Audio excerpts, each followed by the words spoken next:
All right, we're live. Hey, everybody, you might be watching. This is impromptu. I mostly just wanted to talk with Shauner, and then you guys can watch. Well, read comments as they pop up. I want to talk about effort and improving in hobbies in general because there's something I've noticed recently, but also over like a longer period of time that I don't know if it's now or what. This is going to be rambling. I don't know. I don't have all the answers here.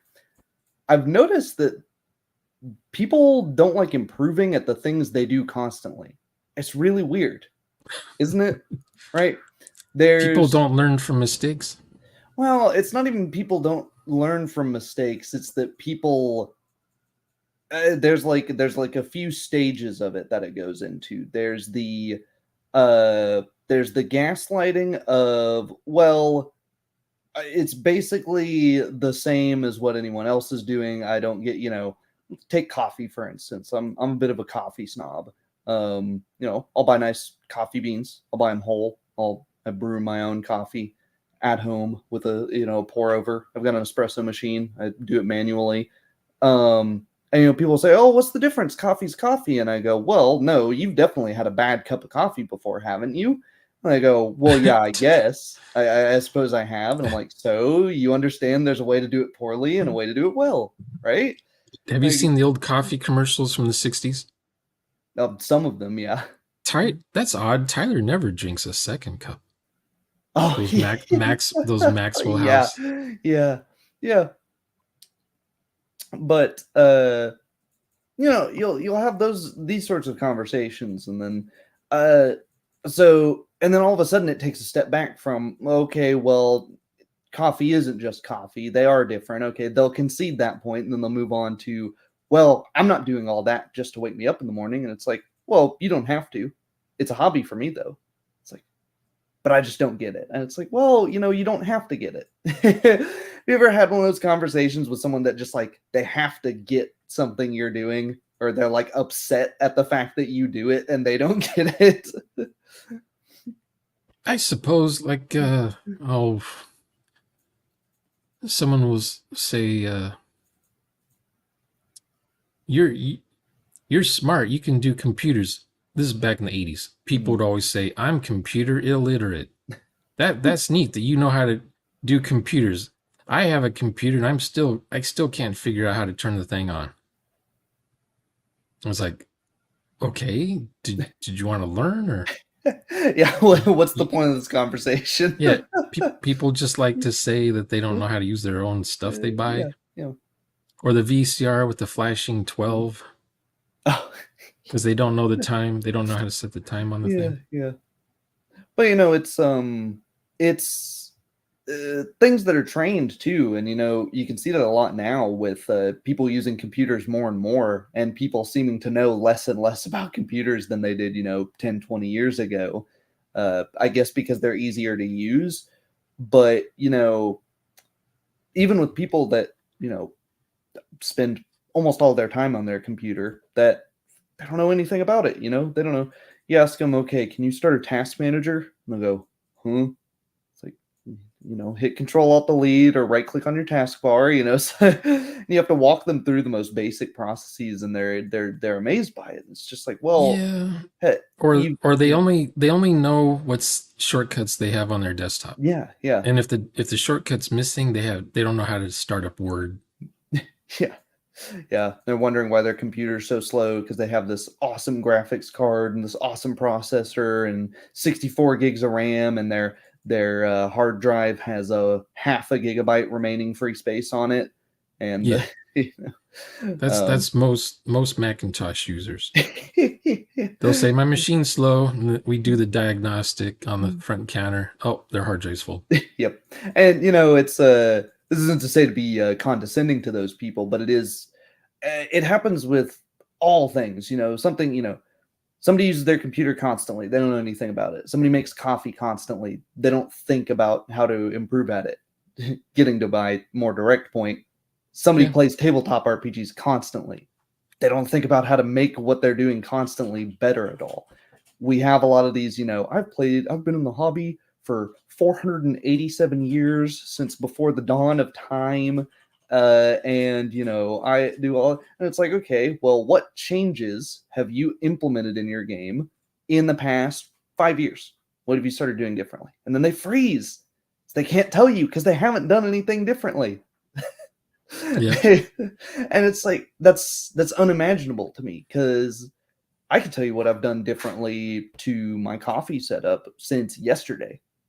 Something I do every day, It's I can tell you something I've done differently to my tabletop RPGs since a few days ago. I thought, I've always just talked about my social contract. I should have it written down. So I wrote it down.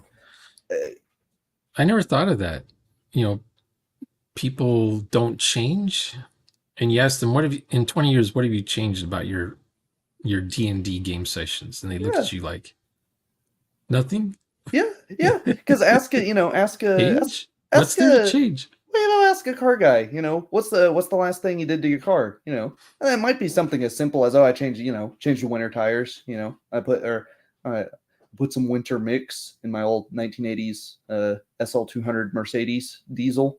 But are these the same tires? You're looking at their bald tires. Are these the same tires? Yeah. You ask is there something wrong with the tires? What's wrong with my tires? Yeah, they're bald. Yeah, and it's with other hobbies, I find it's kind of the same. You do see some of it. You'll see people doing the same crap painting of miniatures in the wargaming hobby. That drives me nuts. Laying on the thick coats of paint, just covering up all the detail. And yeah, it's just a little like their finger. Their fingers are just covered in paint. Yeah, it's just a big round bald paint drip hardened around their hand. Like, where'd their fingers go? Yeah. And same with the boots. The boots are just a big old blob of glue or blob of paint. Yeah, and to me, I get bored if I'm painting a new mini. I want to try something different. Last time I used these AK weathering pencils that I'd never used before, because I was like, ooh, that'll be interesting. I haven't done that. I've never heard of those. There's pencils now? Yeah, I've got them somewhere. They're I believe you. Oh, he's gone. He's gone. Disappearing. Come back. Okay, they weren't as quick to hand as I thought they were. But yeah, they're basically just the pigment from watercolor, but put in a pencil. And so you just mark it on the model itself. Okay. Wet brush and. Oh, okay. Yeah. I've seen those, but mm-hmm. maybe they weren't. I'm thinking like pencil tip sharpener, even. No, these are like pencils. Okay.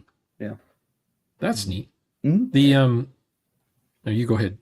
Oh, no, I was just gonna say, yeah, and that's another hobby I guess I see this happening in, where you'll have, to me, if you've been painting minis for a really long time, you find something. If that's your hobby, if that's what you like to do, you find some way to improve at it, right? Right? Yeah. Well, even just watching someone else draw comic books, I'm like, hey, that's a cool way to draw a comic. I'm going to try that. Yeah. Or even the stupid spirograph. Remember spirographs? Yeah. You just, just doing the same stupid design over and over and over, And then you see like an older brother or sister doing it, and they got this really cool thing going on. It's like, what? I'm going to do that, Or Hot Wheels tracks. All you have is the figure eight. Yeah. All you got is the figure eight with the powerhouse in the middle that makes the cars go. You go to your friend's house and he's got the loops, he's got the fat track, he's got upstairs, the Sizzler cars. I don't know if you know about Sizzler cars, the battery powered. Yeah. Where cars. They run over the little plate that give them. There's batteries in the cars. They're Hot Wheels with batteries inside. Okay. And they just zip around. They zip around the track by themselves for like 5 minutes before their battery needs recharging. Anyway, I had those, and you'd have the fat track, the Indy 500 fat track, and you have that going out throughout the whole house. And it's neat. You think you're doing something entertaining, and then you see someone else doing it, and you're like, holy crap! Or you're playing with dominoes, and you only have like 40 dominoes, and then you go to YouTube, someone's got like 5,000 dominoes, and they do something like you think what you're doing is fun, and then you see what they're doing, and you're like, oh, Or, I even find the opposite happening. Somebody's brand new, they've never painted a mini before, and they want to get into it. And you're like, okay, well, you should do this, and then, here's a few general rules, but go at it, go crazy, whatever. It's a 50-cent model, doesn't matter. Just, if you ruin it, that's okay. And then you come back to them and you're like, wow, they're doing something that I told them is totally wrong, but it actually looks pretty good. I'll have to yeah. what's going on here? I'll have to see, have they accidentally invented a technique, or Yeah, it's I had friends that would paint their minis, and I'd go to their house, and they'd have their minis on the table, and it just looked like garbage. Maybe they were colorblind or something. I don't know. yeah. And And I then there's thought, I thought, that looks, that you painted. Why did you paint that? It looks. I didn't say anything, but it looked dumb. Looked like Gumby and Pokey. So I thought, well, I could do that. But then I went to a game store, and I saw behind glass there was these little minis painted, army guys, World War II, Japanese, Germans, Americans, that kind of stuff. And they were painted perfectly. And I was like, oh, so that's how you're supposed to paint these things. Until you see it, you're not, it's not even on your radar that it can be done. yeah, yeah. And that's Like I was doing dioramas as a kid. I found They looked hokey. I want to do a battleship. the What's that? my camera's fighting. Oh, the pencils. Yeah. Oh my gosh. I'm disappearing now. If your face disappears, so does the card. But yeah, But they just look like normal colored pencils. oh, okay. I didn't know if they were fat tipped on the end or sharp and pointy on the end. Oh yeah, they're sharpened. Yeah. But yeah. But I'm losing my train of thought now. Sorry. I just saw him sitting there. You say something now. But yeah, you see that something can be done better. And I think that's part of it, is though it's this deflection of fun, where fun is a nothing word. It's like good or great, or Fun is eating chocolate dip ice cream. yeah. It's but it's that we're doing it for fun, that people don't allow themselves to take it seriously. Yeah. And It's just a Big Mac you're eating. yeah, and that's really weird to me, because if it's something you're spending hours on every week, or daily in some cases, and you're like, well, it's just fun, it's like, well, do you really want to spend half your life on something that you can just hand wave away and throw, toss in the trash that easily? To me, I don't. To me, if it's I want it to be more fulfilling than that, a little bit more, right? Because Yeah. well, I mean, two, why do you find it fun? Do you like the end product that you get out of it? Well, if that's the case, then I certainly would want to improve, right? Is it the process itself? Well, if that's the case, I'd at least want to change things, because I don't just want to do the exact same process over and over again ad nauseum, or I think that's why a lot of GMs get burnt out, because they don't change anything. They played the same game in the same way with the same people in the same setting for, years, or even just months. And they're like, guys, I'm feeling burnout. I don't want to do this anymore. And it's like, well, if we need to dig in. We need to not be afraid to be analytical here on that, right? Yeah.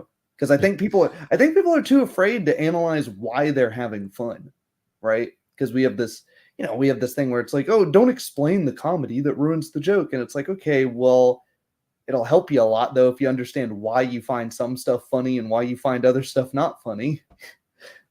Sense of humor, the timing. Yeah. Hey, did you ever play with model railroads?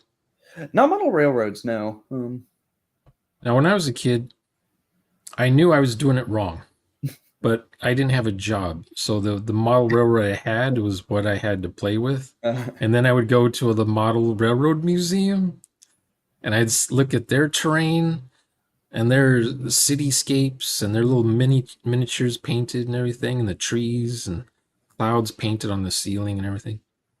And I was like, okay, I need to up my game now. So I would go home and draw on graph paper the plans for my new railroad layout and save up money and buy the not just just the standard curved track, but like custom track that you can curve however you want and make your own layout, and then hide the wiring, hide the things that make the switch tracks switch, hide the thing that makes the cars uncouple, and you put all the wiring underneath instead of having it spread out everywhere across the. It was way better. But until I went to a model railroad museum, I would think, this is fun. This is how it's done, I suppose. And there's like three responses to coming to a difficulty, which is like, in that case, the wires look ugly, right? In a game, maybe things are stalling because my players don't know what to do. They don't know what they're supposed to do. And one of them is do nothing about it, because, maybe you don't even know that it's a problem yet. You just, it's just like, I guess that's just how these are done. The other is try to find a way to fix it. And then the third is deflect that it's even a problem in the first place. It's like, no, it's because you'll see that in art, right? It's like, whoa, your proportions are crazy. This guy's got 6 fingers on one hand, and they'll go, it's just my style. That's just how I draw. It's like, it's an abstraction. Yeah. It's like, well, none of the rest of your it's cubism. Yeah, well, it's like none of the rest of your, but none of the rest of the painting is done in that style intentionally, and it's like, is it, or is it posthumously abstract because somebody has criticized you on it? And that's one of the things I found is that to me, I love getting constructive criticism, because when I had games stalling and like stuff happening out of character, I would get frustrated at it, but I couldn't put my finger on like what the problem is, because until I had found this corner of the internet, I had nobody pointed out that people shouldn't be asking direct questions to the GM. Nobody says that. There's none of the game books that are out there like explicitly state, hey, you shouldn't be doing that.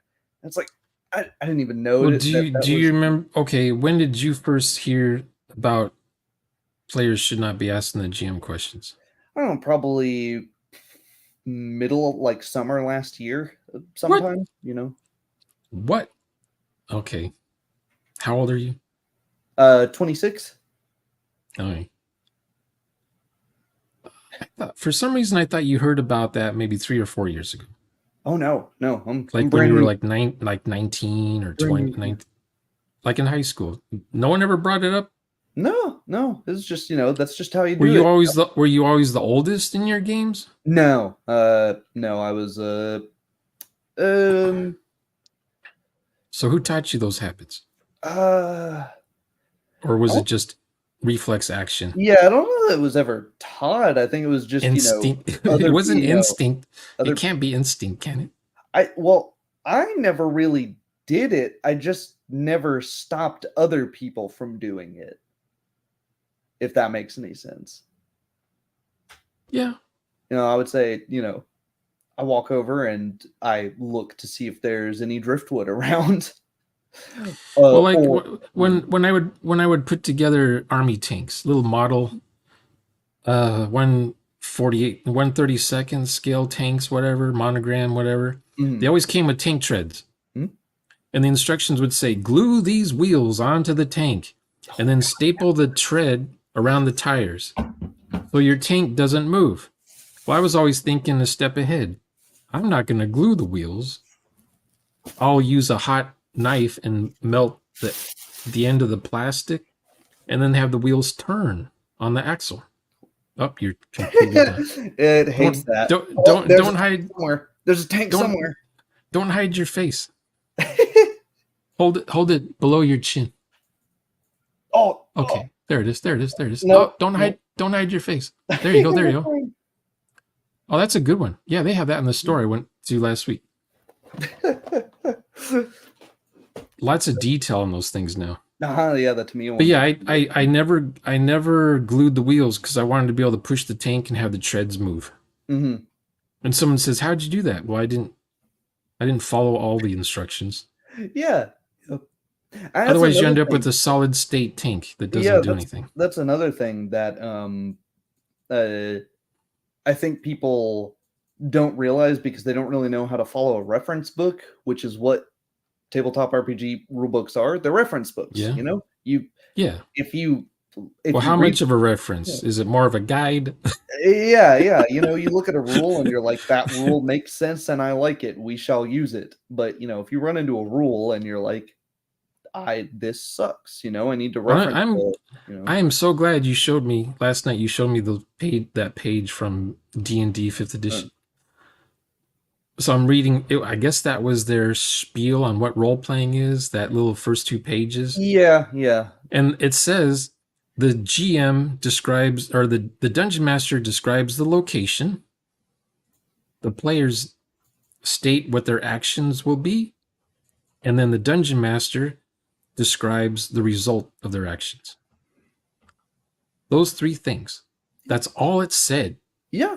So how come all these D&D 5e players I see are doing the storytelling to the players and then asking them to roll dice And teleporting them around and, and then that, telling what their yeah. characters do? Where does that come from? It's not in the D&D 5e rulebook.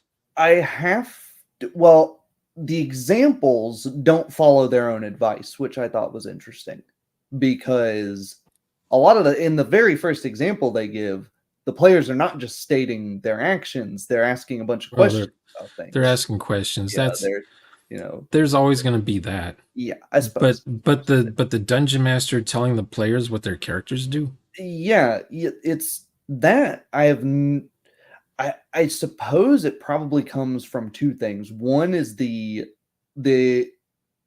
either subconscious or conscious acknowledgement that, oh, things are stalling. I guess what I do when things are stalling is I just make things happen, regardless of instead of doing things to the player characters, instead of having things happen in the scene around the characters, I'm just gonna do stuff for the characters and have them, move forward along.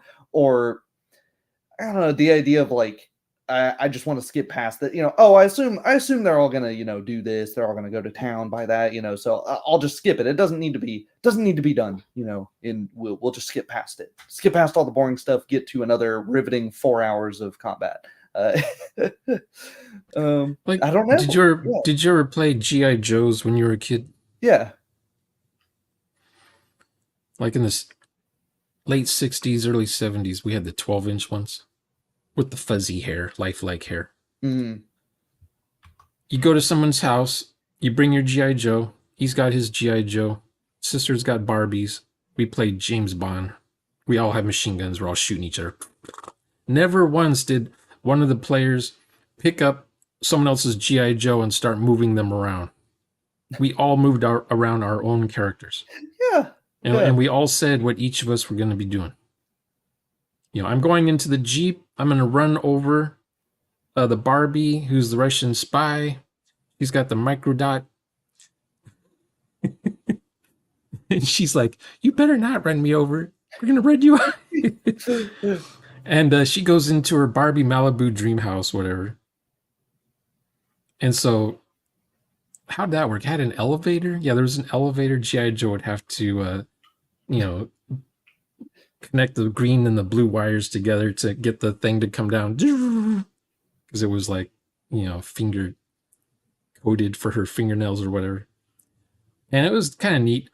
Now, of course, you do this when your sister's gone downstairs to watch TV because she doesn't want to see you taking her Barbie's head off. Uh, Which was, I think the GI Joe heads came off too.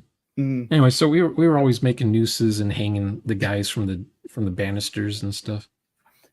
So this is an example of, because we would catch the Russian spies, or sometimes James Bond would lose and the Russians would win. They're wearing those white outfits with the skis and they oh got the yeah, yeah. machine The guns. winter camo. Yep. Yep. Yeah, and then they catch James Bond, who's wearing the scuba diving outfit with his tuxedo underneath, kind of thing. So he'll be hanging there. This is what we do to British spies. Now Yeah. the girl was always the Bond girl. Is that what they're called? I can't remember. Yeah. The Barbie was always that, and she almost she almost never died. And I don't remember if my sister had the car, the Barbie car. It was like a Firebird or a Camaro or something. I won't say it was a Firebird. GI Joe could not fit in any of her stuff. Yep. But yeah, it's true. Maybe maybe it comes from some, I don't know, inability to have control over things elsewhere in their life. I don't know, like nagging parents or something, and then finally they get to sit down at a table and they get to control all of their friends' actions. You're doing this, Yeah, you're doing that. or maybe were they an only kid and they don't know how to deal with neighbor kids? I don't know because I Were was you an only were child. you were an only child? Uh-huh. Did you know somebody like a someone's sister who would do the stuffed animal tea party around the table, Mm-hmm. Yeah. and she bossed all the stuffed animals around? Yeah.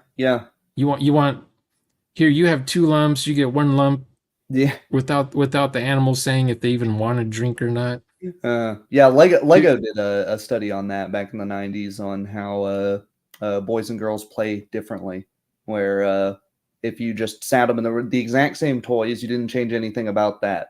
The girls would repeatedly uh, play as if they were those characters, whereas the boys would repeatedly play as like a part of that universe or something. oh yeah. That's the old Batman thing. Yeah. Hmm.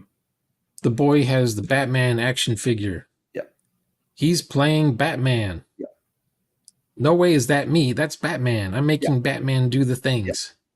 And then the girl has Batman in her hand. Now all of a sudden, she's Batman. Yeah. Making Batman do girl stuff. It's like, what? What? Yep. Yeah, that's the two halves of the brain difference. Hmm. But yeah, yeah. So I'm not sure where that comes from, moving players around, but bring it back to like improvement. Maybe storytelling? Is it Maybe if someone's a writer, they're going to be constantly moving their characters around during the story? Yeah. There is, I can't lie, I'm a writer. There is that temptation whenever, players are doing something that I don't personally find that interesting to go, what? Come on. Do something else, man. Is that really what your character would do? or or or stretch out a scene in a book Mm, with someone recently said small talk. I mm, say idle chit chat. small talk or window dressing, uh, uh, It's padding or filler. I noticed that that D&D 5e had a lot of filler in it. yeah, and like the So first I bit was like a they big did that just uninterrupted paragraph just from the DM, and then the player how says many maybe one sentence. how many pages is the player handbook? Do you know? Oh, I want to say 200 or so, like maybe 250. Is there an adventure at least in some of these books? Uh, Or is it just core rules? I think if you get the player's handbook, it's just rules. The Dungeon Master's Guide is just rules, and then if you get the Quick Start Guide, I think it comes with like a little mini Oh, adventure that's right. Yeah, thing. the quick start guide Mhm. probably has an adventure It's or a very map or something. piecemeal. Let's see. Max says people want to put as much effort in RPGs as they do watching TV. Let's see what's on. Yeah, that's sort of the 1D player, isn't it? Let's see. Maybe that's part of it. Part of why the DM feels like they have to do stuff for the characters because the players aren't doing anything. It's like, well, I'm not just gonna sit here and play dolls with myself. That's something me and my friend Hunter will say, where it's like I'm not gonna have a bunch of NPCs in a room all talking to each other in here. You know, oh god, Abe was doing that in his Ravenloft game. He'd have the two NPCs in the same room and they talk back and forth to each other. Yeah. Back to, it's like His GMPCs would show up and save the players Yeah. constantly. Uh-huh. It's like one hit with a little knife. One of his GMPCs just flat out kills a gargoyle Yeah. or a vampire or Yeah. somebody. And he was, I remember at the start of that, he was going to convince me that 5E's health bloat could be fixed, and it's like, well, I guess you can fix it if you just go, they're dead now, and Just make the health point or the hit points fatigue. yeah, yeah, I don't know if that still works, but yeah, 20 years ago that worked. you just reflavor it, yeah, that's When your fatigue is 0, you're exhausted. yeah, Your legs feel like lead. You can't lift yeah. anything.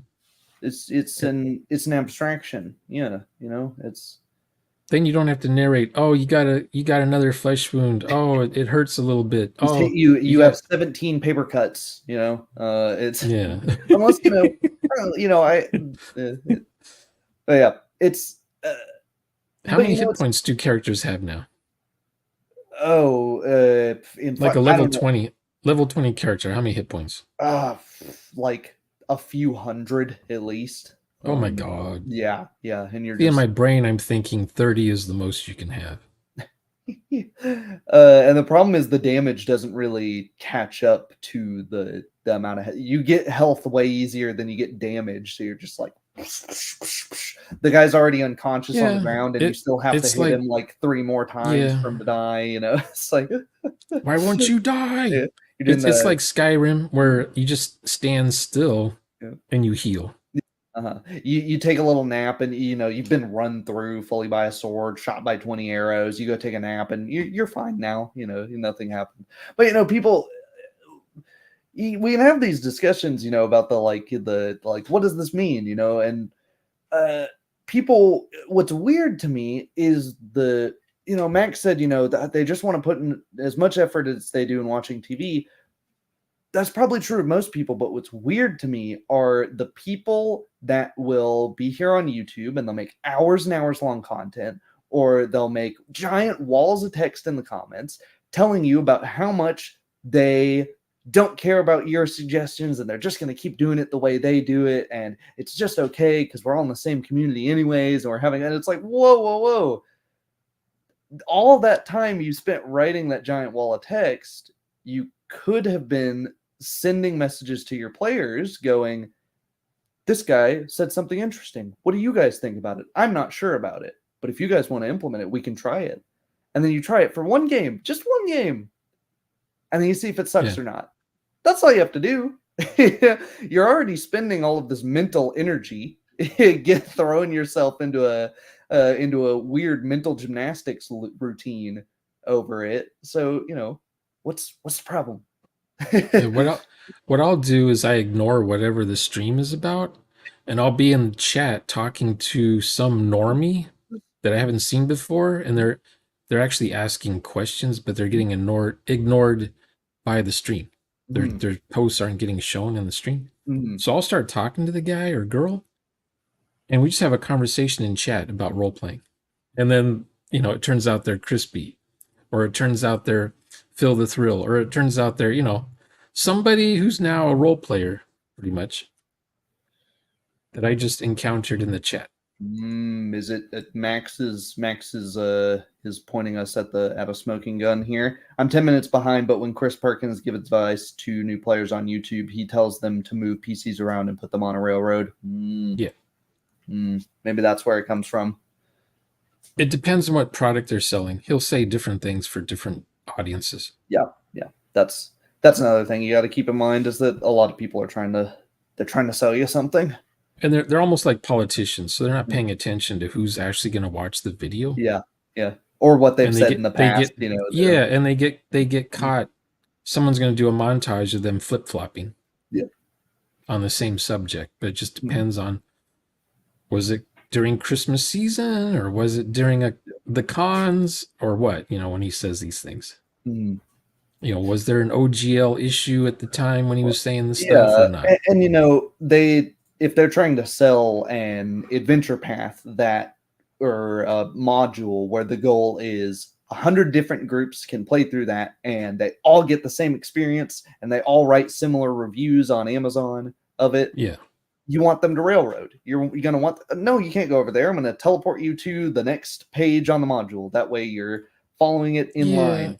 But, yeah. I mean, they you have know, tournament rules. You can't sandbox. You can't. You have to yeah, stay on the map. yeah. You can't go to these certain places because that's reserved. Mm-hmm. You have to go this route Mm-hmm. for your tournament session to even count. Mm-hmm. Yeah. Because if And I start doing the sandbox thing, guess what?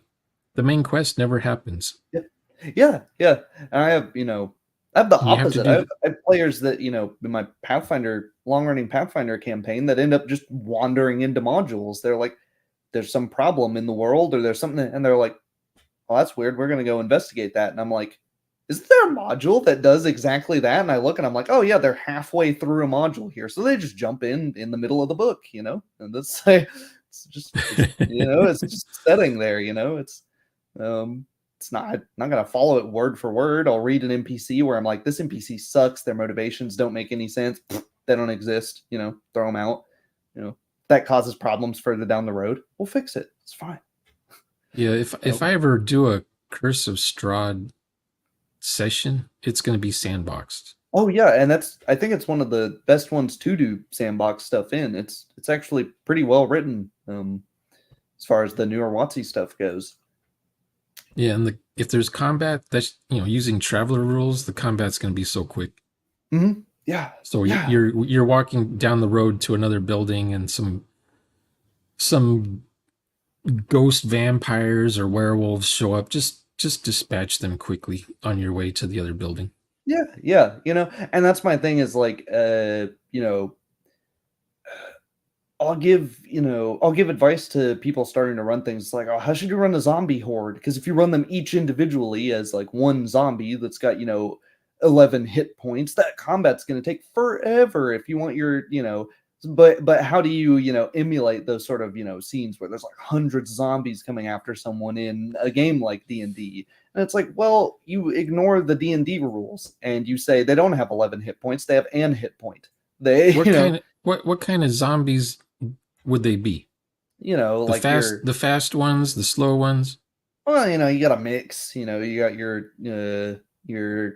I don't know. Think of early Walking Dead's. Not they haven't all decayed all that much yet. It's a town that's just been overrun a week ago, so they're in pretty good condition. But one of them's broken their leg, and there's that guy's kind of limping behind. But there's some track athlete. Are they super strong? They're like they've got Like like they can tear boards off of nailed doors and yeah, stuff. yeah. They've got the like what is it that they don't have that thing in their brain that tells them to not go so hard they rip their own arms off, so they're just using all of their strength all the time. Let's see. So those kind of zombies, I'd give them tops 2 hit points, maybe 3 hit points. Yeah. The thing to watch out for is they have biting damage. Because in zombie movies, human teeth are perfect at like going for the jugular or going for the stomach and chewing out the heart or the intestines. Just using human teeth, no fangs or nothing. Yeah, but you I tell people treat it more like an obstacle. Think of it more as just a conflict rather than trying to think of it in terms of the game mechanics of, oh, well, we need to roll initiative and have a combat. And it's like, well, no, not necessarily, because what if they just want to walk away? Have you ever seen that in a D20 system where there's a combat and the players do try to run, and it's like, I move 30 feet, they move 30 feet, I move 30 feet, and they're just locked in an eternal race where neither of them can get closer to the other, just moving at the same speed in a straight line that never ends. Yeah, I mean, I'll do that. I mean, when there's humans involved, they all pretty much run the same speed. Someone might have a faster agility, so at the last second, the one of them can dodge better than the other. But for the most part, they run the same speed. Maybe one of them doesn't slip on the black ice, but the other one does. Yeah.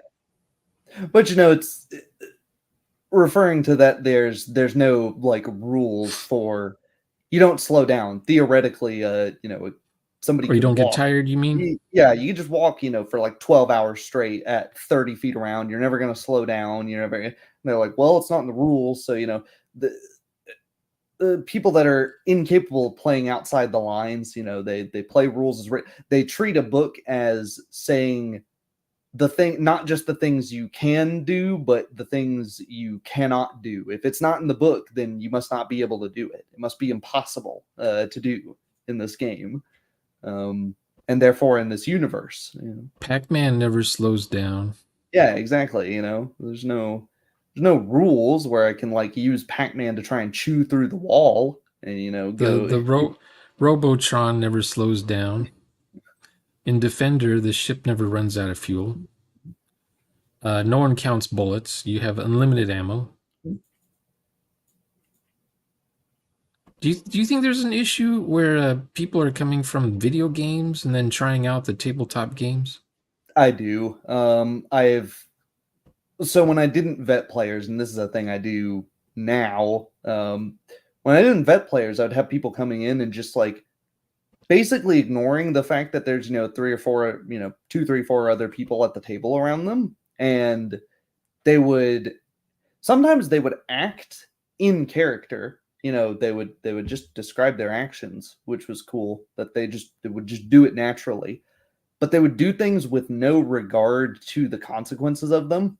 And I think Yeah. that's because oh, I can just quick load my save, and it's like, well, no, there's no saves, there's no redos, because I'm not going to redo what everyone else just did in the past 5 minutes. So you don't get to redo what everyone else just did in the past 5 minutes.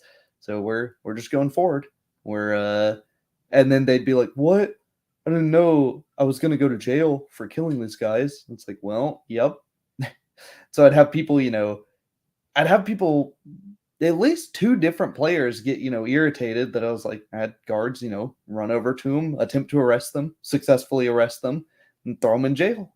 And be like, okay, we're gonna look at what the other people are doing for a bit. I'll come back to you. Yeah, I never had a problem with the serial hobo murders, or whatever they're called. The murder hobos, There's usually a consequence, Mhm. or we're all fugitives now. That kind of thing. Now, did you have a lot of TPKs or no? No, I never really ran into that. Because usually what happens is one person's dead. Oh crap, we better finish this fight quick, or get out of here, whatever. Another person said, oh yeah, we're not finishing this fight with two less people, because now instead of a 4 against 4, it's 4 against 2, and two of us are injured. We're getting the hell out of here.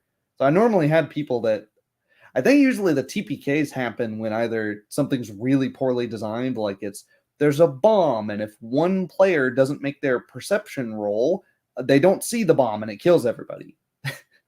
Or they don't understand that, maybe you don't fight to the death every single time there's a fight if it's over like, I don't know, 50 gold, what are you, a Oh homeless guy yeah, in LA, you're fighting over $50 gift card on the ground. It's like, no, you yeah. That that was the thing when I played GURPS back in the day. I was constantly not thinking so much about the players would fight until they win. Basically, Mm, we never thought of retreating. I don't even remember if there was a rule for retreating.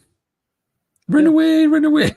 Uh, You start a fight with somebody, and then you're engaged into the fight until whack-a-mole until they're gone. That's in Half-Life, right? You just unload your ammo at the guy until he dies. He's running at you, and he's basically a bullet sponge or whatever. yeah, and I would run NPCs the same way a lot of the time, because it's like, well, the book says that their morale is that they fight until they are dead. And then, I stopped to think about it and was like, well, wait a minute. Why? what do what do people fight for? And what do people defend to the death? Not a lot. What Yeah. the party's giving them quarter, and they're, no, I'm going to keep fighting you, and it's like, for what the box of Yeah, treasure that's behind you're it. the It's like, Terminator with half a body and one yeah, arm left, and you're still chasing Sarah Connor until she yeah, presses you flat.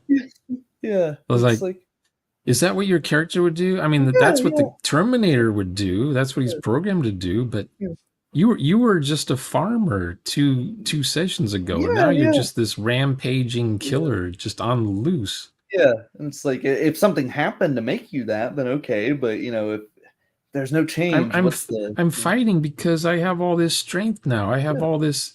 I have magical powers I want to use still that I haven't had a chance to try out. I don't care if they're corrupting my soul. I want to I want Yeah. limitless power. Now, the minute I became, I guess, self-aware in the hobby and I Mm, decided I'm going to role play what my character would actually do mhm, in character, all that TPK stuff disappeared. mhm. All of the fighting to the death disappeared. Like in a movie, when you run away, you're running away. In a video game, when you run away, you're not running away, you're just running around. You're running around in a video game trying not to get shot by anyone. But you're not leaving the area. You are there to kill every last standing thing. But in a movie, you can run away. Butch Cassidy and Sundance Kid. The whole movie is them running away. Yeah, yeah. Uh, Who are those guys? Mad These Max guys are Fury Road. good. It's all a car chase. It's the whole Yeah, movie. the entire movie takes place inside of a sedan Yeah, on ginormous tires or something like that. It's something crazy. yeah, They use vault pole vaults to move from car to car. It's kind of cool. yeah. Now, have you seen the trailer for the new one? It looks Oh, over I the have. top ridiculous. Yeah, I didn't even know they were making a new one. the girl is so good. She can she can hide underneath a 18-wheel diesel, and she can also, not only is she hanging from the bottom of the truck, the 18-wheeler, as it's going full, 80 miles per hour through the desert. She's just hanging Uh-huh. onto the bottom of the truck. Her motorcycle is next to her, also hanging from the bottom of the truck. And I was like, okay, whatever. you know, Usually Indiana Jones would be hanging from an axle being dragged on his back. His hat would come off or something. And he would let go when he knew he would let go when he was where he thought he needed to be, or he would start climbing up the back of the truck. But a girl where did she learn the skills to even have acrobatics like that? To even know to hide under a truck? And she puts her motorcycle in the bottom of the truck too. The motorcycle's sideways, like just stuck to the bottom of the truck. It's a dumb scene. Yeah, It's a cash cow right now. yeah. Mad Max or Road Warrior or Mad Max, I guess it's a brand now. Hmm. Definitely a franchise. Yeah. But yeah, you see, it's a good point because you see the same thing with movies too, where the same sort of crowd, you go, well, that doesn't make any sense. Why, what this is kind of a dumb scene, and they'll go, well, it's just fun. It's a turn your brain off movie. It's just, just for dumb, and it's like, well, okay, that's fine every once in a while, I suppose, if that's the point going into it, and if that's all they say, and then they go back to their corner of the pond, and that's Yeah. Okay, Well, whatever. they're trying to be fast and furious. No Yeah, physics, no laws of yeah. physics. The characters have no story arc. They're just spawned in with all Mm, these fantastic abilities already. yeah, yeah, but yeah, And I mean, it doesn't like make the new it the doesn't make sense. Their character backstories don't make any sense for what like the they're new doing Star now. Wars sequels. People will say, it's just, it's fantasy, it's space magic. It doesn't really matter and all this, but at the same time, Describe Ray's character. yeah, at the same time though that they're saying it's just for fun, it's turn your brain off movie. None of this really matters. They're spending. You can look at their Facebook, you can look at their Twitter, and they've got hours and hours and pages of them explaining to people that, it's just for fun. It's just, and they've got these essays written about, and it's like, well, if it's just that simple, why are we going out of our way to explain how simple it is to be? It seems really You have to defensive. explain the fun, you mean? Yeah, it seems really defensive, that you're, if it's not that serious, but you're spending so much of your time, freaking out about it, you're taking these movies too seriously, man. And you look and they've got 900 comments Oh, about it, and it's like, that's well, the gas. apparently, That's the gaslighter. yeah, They don't want to say outright, well, you're supposed to obey the message that's in the film. You're supposed to take the message home with you after mm, watching the movie. They're going to yeah, gaslight and say, everything's fine. yeah, yeah. It's just a movie like everything else. Yeah, and that's what I saw recently with the 4D spreading elsewhere, is that there's this. Were you part of the 4D? I mean, I suppose it's I'm a collateral damage. I'm a drive by. When I uh, heard about the 4D, I'm like, well, this is interesting. 4D. yeah, yeah, Because and I've only attained 3D. yeah, And 4D is just icing on the cake, but apparently it can become a whole other cake, a whole yeah, other layer of the cake. I'm very interested. I mean, I've mentioned parts of 4D. Like if you know, I've said before in videos where it's like if I say there's you're in a supermarket and a player goes to the janitor's closet to pick up a broom, I don't need to go, oh, there is no janitor's closet, and furthermore, there's no broom in the janitor's closet that doesn't exist. It's like, no, logically there would be yeah, makes sense. Sure, I don't know why you need a broom. I don't care why you So need a broom. You know, before I had a name for that, I was just in sessions the me and the players would agree that I have 50% of the say in how the world gets set up, and then the players have the other 50%. yeah, I just call it player interjection. They're allowed to interject their own things as much as they make sense. Just as your players would groan if you're playing a medieval fantasy game and all of a sudden you drop an alien spaceship and you didn't tell anybody it was going to be sci fantasy, and halfway through the session, or worse, halfway through a campaign, they'd be like, oh, come on. They too can't do the same thing. Your medieval peasant doesn't all of a sudden pull out the remote to a F-15 Tomcat and start flying it around and like, Yeah, I would have these arguments with some of the old RPG Brigader types from 10 years, 15 years ago, 2010, basically. I would be the guy who brings up, well, I'm playing an anime Japanese. What was the girl's name who's like Superman's daughter? Project EO. something like that. I don't remember. I'll be that. I'll be in a hypothetical manga role play session. I'll be that little Japanese girl. She's like what, 8 years old or something, and she has this watch that she wears, and she says giant robot, and giant robot just comes out of nowhere and just saves the day all the time. And one of the referees was totally against that. As a player, I would never allow you to have such power in my game. Not even if it made sense for the setting. Like, nope.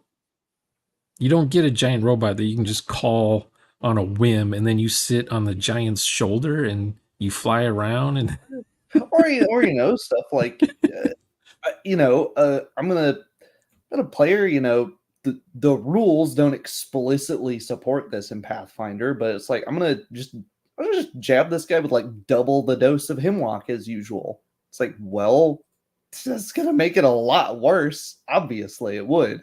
I'm not gonna sit there and go, well, the rules don't allow you to do that, so the rules. I'll have to treat it as just one dose of hemlock, but like split over two turns or something, and then we just totally break everything. We have a conversation about the rules then and there, and you see that happening by the very same people who are saying, well, 40s, this is basically the same as what we're doing. And it's like, is it though? I don't think it That's is. yeah, It's yeah. like, I what does the guy say in Princess Bride? I don't think you know what it is what you I don't think. think that word means what you think it means. Yeah. Uh, and I see Max fighting the good fight in there, having in very good faith, trying to explain the differences. Well, And he knew the truth. He was sitting there knowing that what the truth is. And yeah, he didn't have to explain himself all that much. The no, not really. viewers at home will get the message. Yeah, yeah. But, what I found interesting is that it very quickly went from there's not really much of a difference between what you're doing and what we're doing To into sacrilege. well, or that, well, it does it yeah, there's a difference, but it doesn't matter anyways, because we're all just here for the same thing. So it's the goalpost has been totally moved to it's Yeah, like, well, they you know, they uh, keep changing. Yeah, the goalposts. We're just having fun anyway. It's all yeah, for fun. yeah, and it's like, It's just a no, game. It's just a game. and it's like I'm putting my foot down. No, you're not just doing it for fun. You're in streams for hours every week talking about it in great detail. You're writing, walls of text comments on people. That's not just what people do for fun. When people when people do things for fun, they don't do it like this. They're the people with no videos on their YouTube channels. They're not the people that are making games. If you're making a game, if you're playing in the game for hours every week, if you're making all of this extraneous stuff that isn't intrinsic to the hobby in and of itself, that's not just fun. That's exactly it. It's a hobby. It's something more than that, right? Yeah, So it's like you can't just deflect and say, "Oh, it's just fun." No, no, no, no. Because yeah. 15 30 minutes ago, years you were on a totally different page. 30 yeah, yeah, playing your game for 30 years the same way, like watching a repeat of the Flintstones the same way forever. It's just for fun. It was just all for fun. Yeah, yeah, Just to kill time. We were just killing time. yeah. Nothing else to do. Do you think maybe it's like an uncomfortable realization that you've been doing something the same way for so long, and then somebody is going, "Hey, have you considered there's a better way?" And then there's a part in their brain where they go, "I've been doing it wrong for 20 years. I can't accept that. I can't have been doing it wrong." There's that feeling of like uh, wasted time, sunk cost fallacy, where it's like, well, I've already gotten so good at doing it this crap way, so I've got to keep doing it this crap way. Yeah, my analogy is always that Star Trek episode where the colonists for 10 years have done nothing with the colony. And then they realize that 10 years have gone by and nothing's changed Mm, because the plants took over their minds. oh yeah, yeah, yeah, yeah. So I have a question for you. Mm. In your games, do you narrate the results of player actions, all of it, or just the good parts, or just the bad parts that happen? Usually just the bad parts. I'm trying. One of the things I recently changed with my game is I was like, "Hey, you guys describe successes. I'll just say if you succeed or fail or partial succeed, what have you. And then if it's on the success spectrum, you describe that. If it's on the failure spectrum, I'll describe that." Yeah, 'cause in the past, D&D would say the dungeon master has players roll for failure, and then describes that stuff for the player. Now it's not so much you're just rolling and the results. They call it the results now. Whatever the results are, the dungeon master gets to narrate after the die roll. But when in the past, 8 years ago, I would say on my YouTube channel, oh, we decide before we start the game, depending on the tone and the theme and the mood and the setting. Some games are better for the players to narrate their failures, their own mhm. failures. If a player is going insane, have the player narrate how much sanity loss is going through their head. Yeah. Yeah, and sometimes that just happens naturally. Like, someone fails a reflex save on, something, somebody's trying to trip them or something like that, and they see that they roll a 1 or a 2 or something. They don't need to wait for it. They don't need to say, "Oh, I rolled a 2. Does that might be a success, I think."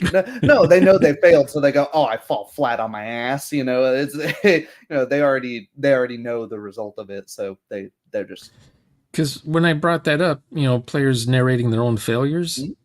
that got so much flack. Because then the GMs were all saying stuff like, "I don't trust my players." You know, well, that's when Maybe the whole vetting thing. man, Maybe they should vet their part of it. players. Yeah, why are you playing with players you don't trust? You have to keep. When I talk to these guys, I have to keep backtracking. Let's backtrack now. Yeah, yeah, we need to get to the bottom of it. Like, what? Go back. Wait, Do you have it? It always ends up with social contract. Do you guys have a social contract? And they say, "Oh, those are gay. No one uses those." well, I think maybe people misconstrue social contract as like safety Yeah, they tools. don't know what that is. Yeah, they Yeah, don't. they don't know what a social contract is. They don't know Well, what role play is. They're you know, they're all in a whole mess of hurt. no, and I understood from like government and uh, political philosophy of like, yeah, a social contract. It's usually not signed. It's usually you enlightened me to the idea of having one that was written down, which makes a lot more sense because I hear social contract and think, oh yeah, that just sort of general agreement that's like, well, you pay Did you taxes to think it was a handshake at yeah, first? yeah, like we all just sort of agree, on A the we're all on gentleman's the same agreement? page. Yeah. Mhm.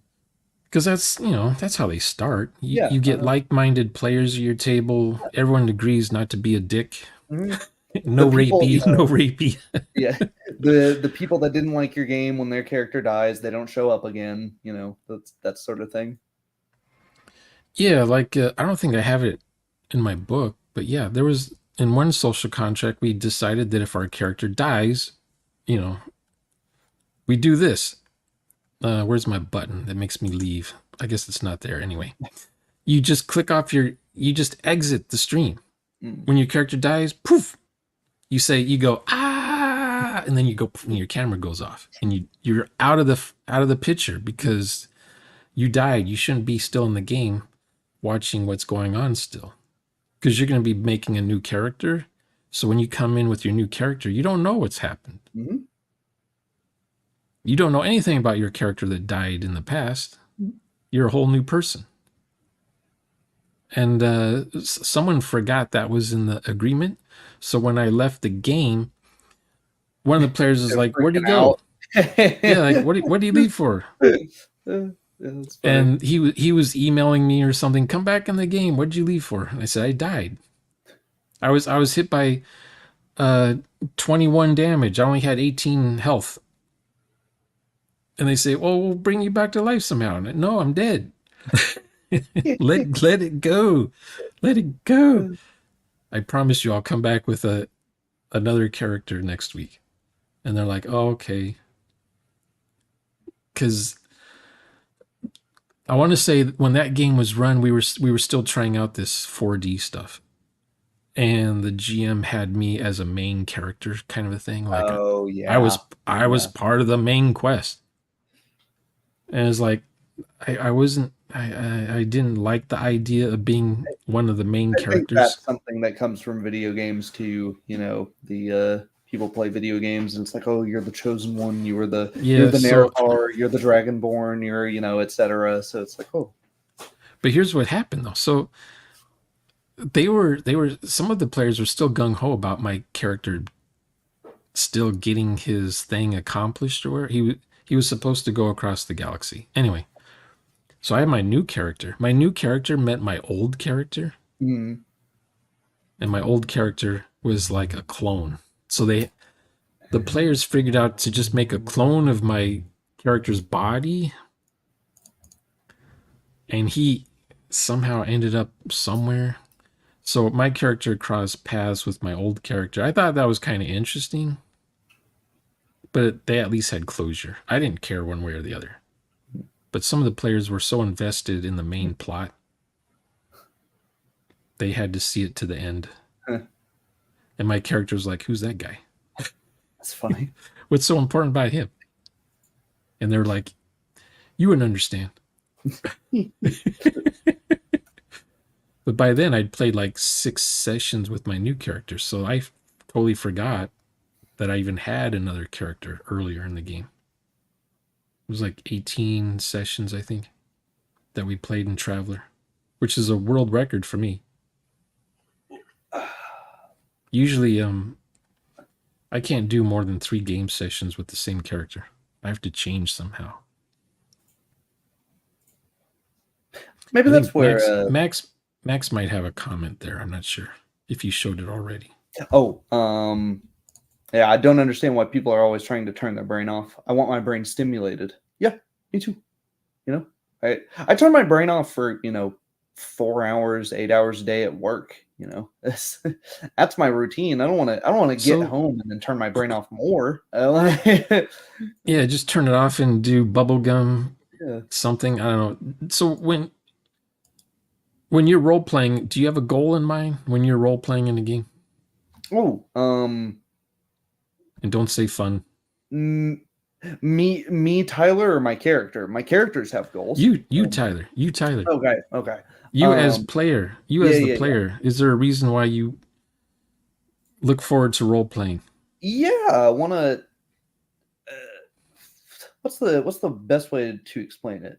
I want to see what the other people at the table are gonna do in the face of how their characters are gonna react in the face of various obstacles, threats, conflict, whatever you'd like to call the main point. Do you have a I story or is it just showing up as you guys play? If I'm playing, I'll have like a short. I don't do like big long backstories because then they never end up showing up, or I end up pigeonholing myself, and then it's like, oh well, this backstory doesn't really make any sense for this what we're ending up doing, so I'm just gonna go. I'll see you How guys. long what's the longest backstory you've ever had? Hey Phil. Um, I don't know. I'm not sure. I just recall having some that don't. I remember playing a session or two with them, and then going like, I've accidentally written myself into a corner, and it makes what the rest of the characters are doing. It makes no sense for this character to be with them. Whereas if I had written less in the first place, I could have just gone with the flow. Like, yeah, sure, no, that makes sense because this is now retroactively true. I like games that have like background traits and stuff like that to give you just like a general idea of like, oh, you used to be a soldier, or you used to come from like a backwater town. Maybe you had rich parents, things like that. Where it's like I don't need to know the specifics. I don't need to know. I had. Yeah, like if my backstory is my character's never fought in battle, never owned a gun, the referee better keep track of that or Yeah, remember yeah, that. yeah, I'm not going to go into the armory and start putting on Kevlar vests and yeah, bulletproof this and that and lock and load and coming out like yeah. a space marine. And the But longer, well, sometimes the mm, referees will forget that. mm, My character still goes out and he's in the ATV or whatever and he's just wearing a t-shirt and some jeans. He's not going out there to fight. He's staying inside. yeah, Now he dies when the minute the ATV gets blown up. My character's dead. yeah, yep, It's like, what are you doing? I told you. Remember, I'm just the rich kid with the money. I don't fight. I yeah, don't know how to fight. yeah, It wouldn't make sense for my character to know how to. I'm not even trained to wear the outfits or use any guns. I have no gun skills. yeah. I suppose yeah, I'm getting that out of it of what the other players' characters are going to do in response to the obstacles, and also what the obstacles are even going to be. Because I don't know going into something what necessarily the problem is. I might know what What, some what of the if what if problems what if are, your but character hates necromancy, and then you find out, oh, everything we do is involving necromancers that's a cool one. and doing and learning their craft. and becoming one of them. I'm like, Yeah. no, this is not what I signed up for. Yeah. Well, then in that case, we're uh I'm fine with people playing antagonists, That's fine. If you end up Or you don't, or you're not a thief, and the whole campaign is you being in a thieves guild. Stuff like that. That would yeah, drive well, me to drink. well, I'll work with it. I'll work with it. I'll play a double agent. I work for the guard. I'm not a thief, but I'm here. As far as everybody else knows, I'm a thief Now, how for now. okay, let's say you're a double agent in the game. How are you going to relay that information to the dungeon master at some point? Depends. If our social contract allows players to keep secrets from the dungeon master, which it does, I like being surprised by my players. I like just out of nowhere somebody just stabs one of the other player characters in the back after 3 or 4 sessions, and you're like, "What the hell is going on here?" You're like nobody saw the writing on the walls, and then they pull out a badge. You're all under arrest. Something like that. Because if my character even knows that might happen, or if me as a player knows that might happen in a game, the first thing I'm going to say is, in the contract, does it say we have character versus character enabled? Hmm. Because the minute I start narrating my character doing things with the guard, the players are going to metagame. Oh, Driscoll, what are you doing? What are you doing? You're going to turn this in. They're going to try to kill me. I mean, they'll role play, not the metagame way, but they're going to Mhm. role play how their characters figure out that I'm a spy. And I'm actually turning them all in. Because that's what my character would do. Mhm. Mhm. So, something clever will happen, or I'll expose myself, or Mhm. I'll make a mistake and leave a trail behind that they find. Or they'll We just start, found this. We found this in your locker. Do they'll you just want to start explain? they'll just start going, man, the last few jobs, they're just, always the guards are always right there on top of us. Isn't that weird? It's Yeah, not we me. found this Sacred Heart badge thing and this oath of allegiance in your under your pillow. You We want to thought it was explain really this? I've always thought it was weird that you didn't really have any thieving skills, but you're here, yeah, you gotta vet your players, Shauner. Okay, so you've probably been in games where it's advertised what the game's going to be about. You sign up for it, and 3 sessions later, it's some gonzo crazy thing. There's no continuity in the setting anymore. Or Has that it's happened? maybe not specifically that, but I remember one a while ago, which was everybody knew what was going on. It was like a trek over a long distance, mostly sandboxy, but we're going, walking over long distances, traveling from town to town, solving problems here and there, a la The Witcher a little bit, and all of a sudden we none of us are particularly good at sneaking around, and we suddenly hit a wall where one character's backstory is they need to save this, they're attached to this druidic grove, and we go to that druidic grove because it's being like corrupted by some dark influences that we don't know anything about. And the druids there are like, yeah, there's this evil swamp hag, and we need you to go take care of her. It's like, okay, um, why don't you guys do it? It's like, well, she's super powerful and she would kill us instantly. So your best bet's probably sneaking up on her. Most of us look around at each other and go, does anyone have any ability to sneak around? Has anyone ever snuck around in their lives? Has anyone ever are any of us good at doing that? And we all go, no. And so now we're stuck here because this one character who our characters like is like, well, we can't just let this nothing happen. We're all like, well, we're not going to let you do it yourself because you're going to get yourself killed.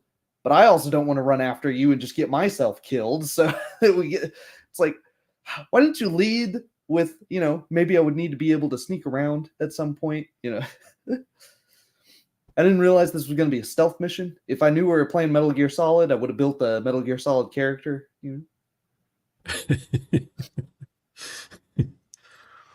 Or like an assassination bureau Yeah, yeah, situation. yeah. Yeah. But Your no, guy I'm your guy is just Prince Charming. He only does good things. Now he's I'm on the s- Suicide Squad or yeah, I'm something. stomping around in full plate armor on a horse. Like, yeah, I'll do some sneaking in a bog. That's But it's interesting though that okay, let's say someone says to you, which you've probably been told a lot, I've been role playing for 20 years. I'm still running the same campaign from high school, yada, yada, yada. Do you ever count in your head how many times that guy probably said, "What do you do?" uh How much effort have they done saying that over the years? yeah, it's not necessarily that specific, but it does make me wonder. How I many always times have ask, you said I don't know. That's a thing I don't even think I've it? it's a thing I don't think I've said. I don't think that's a thing I notice people doing, or I didn't notice myself doing ever. That's not a thing I have to train myself out of. Oh, Unlike okay. Well, that's good. Gunna and repeating back to the player what they just said. Yeah, Those two I gotta work on. I still say I'm going to. Yeah, it's just filler Yeah, words. It's so easy. because It's that's just how I talk in real life. yeah, same. I tell coworkers I'm gonna do it. Yeah, as I'll you're do it. doing it. Yeah, I'll do it. yeah. I will do it. Instead of I do it, I will do it. So what about But yeah, it makes what's me. the other thing? So I'm trying. I had another one to ask you. Another Oh question. yeah, yeah, yeah. What's the other thing that the DMs always say? Oh, are you sure you want to do that? Oh yeah, I used to be that. I You used to used be to be that guy. that. I used to I've be never that been. guy. I was the guy that says, "What do you want to do?" But I was never the guy that says, "Are you sure you want to do that?" Well, because I would see someone doing something that in my mind was obviously insane and going to get their character killed, but I could tell they thought it was a really good idea and definitely going to solve the problem. Like, you know, I'm just gonna run at the dragon and try to kill him at level 1. And I'm like, are you sure? I've led a lot of foreshadowing, such as skeletons and the fact that the dragon's sleeping and not trying to kill you on sight, and various other dead adventurers placed cleverly in the room. Are you sure this is an intelligent decision for your character to make? Are you sure this is Yeah. a your character has above average intelligence? I think he would think that that's a stupid idea. Oh, have you ever just said no? You can't do that. I have. I was that guy who says no. You can't do that. I probably have. I remember getting irritated at it when I try to, I try to stab a guy with my greatsword, and then the DM would say, "You can't stab with a greatsword. It only does slashing damage." I'm like, "What do you think the point's on there for? Of course I can stab with a greatsword. What do you mean?" Then we'd have like a 10-minute conversation in the middle of the game about like, no, no, Yeah, no, but look at this historical sword. They could totally don't they have stab. don't they have a picture of the sword in the game, Yeah, yeah, yeah. It's like or look, the yeah, description doesn't match the yeah. artwork? It's like look right there. It's got a point on it. It's like, yeah, but it says it only does slashing damage. It's just like, well, I'm trying to stab with it. You tell me I can't even try to stab with it? Well, I remember when I started using more of my NPCs as conversational pieces. The NPC, instead of me saying no, you can't do that, the NPCs would be the ones that It say can't be done. no, you can't be. Yeah, captain's orders. You're not allowed to go in here.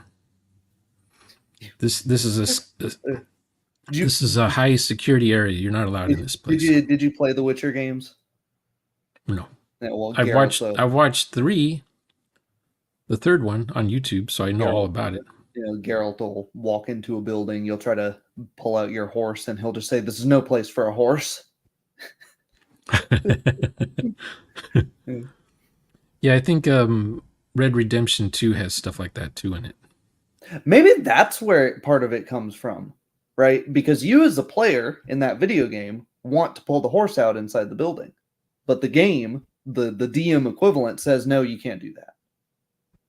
Maybe that's Yeah. where the DM, controlling the player's actions comes from.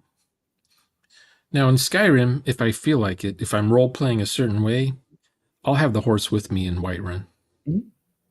and I'm just not running the horse through the town, but just doing the not gallop, not trot, the Canter. slow the slowest horse speed. That's what I would do walking through Whiterun because I don't want to hit anybody with my horse. I think a Because my canter is the slowest. okay, because my Whiterun is super populated. It's super crowded, Mm. and then I have to remember to bring the horse with me. Otherwise, the horse is stuck in the town because I'm not using open cities. Oh God, yeah, open cities is tanks your See frame rate. what's another thing? So yeah, when people found out I'm using NPCs to do the talking with the characters, well, they thought, well, that's interesting because usually, most GMs will spawn an NPC into a tavern, Mm, but then they talk for the NPC. Like yeah, not the other way around. you guys are in the tavern, and did you want to buy anything? And they say, oh, I'll get a beer or something. So you go to the tavern, you go to the bar, and you ask for a beer, and the guy gives you one. That's the extent of the NPC roleplay. Mm. You don't even know But what this me, guy looks like, yeah, you don't know but what he looks like. He's just a prompt that you nothing click about the on. tavern. Does this? And then you always lead to well, does this tavern also have beds? Because nobody, all these damn games have taverns, but they don't explain the difference between a tavern and an inn and a ale Yeah, house and a. yeah. uh, But when I mentioned that my NPCs, I kill all my NPCs at some point, and mm. people panic. Well, Like, what are you see, doing killing your NPCs for? and But the that's NPCs, when a dragon shows up yeah. and people are set on fire, that those are the NPCs. So the players get an idea of what this dragon can do. Yeah, that's like effective foreshadowing, It's Yeah, you don't have to tell them now this dragon is 7 levels above you. You show that it's seven you show without telling that it's 7 levels above them by, this super strong, guard that just, took on helped you fight some orcs no problem, last night is, just disintegrates the dude. He's gone. Now you're like, oh crap, that dude was stronger than us, and it disintegrated him. We better get the hell out of yeah, here. yeah. I like it when the tavern owner gets killed by a dragon. And then the next day, if the player characters decide to visit the tavern and they notice that there's no one behind the counter, and they turn back around to leave the tavern, and a little girl pops her head out from the back room and says, "Hello," and she's sad because her dad's dead or something, or her uncle, she's an orphan or something. I don't know. I Yeah, like those kinds of interactions. yeah. There was a Instead of, oh, you go to the tavern and you go buy some drinks. There's no mention about, is this a different tavern guy that we're there was. talking to? Are there multiple taverns in this town? Because there usually would be, and And there's parties going on still, and everything.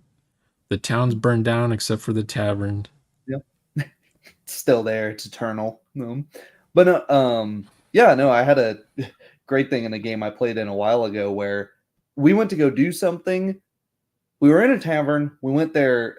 We're talking to some lady for a job. She contacted us for a job or something. We talked to her. We were like, whatever. We'll think about it. We'll get back to you. We leave the tavern. We come back to the tavern like an hour later. Not even. Everybody in that tavern's dead. And then the guards are stopping us. Like, you're the only witnesses to this. What the hell happened here? And we're like, I don't know. We just got here. What's happening?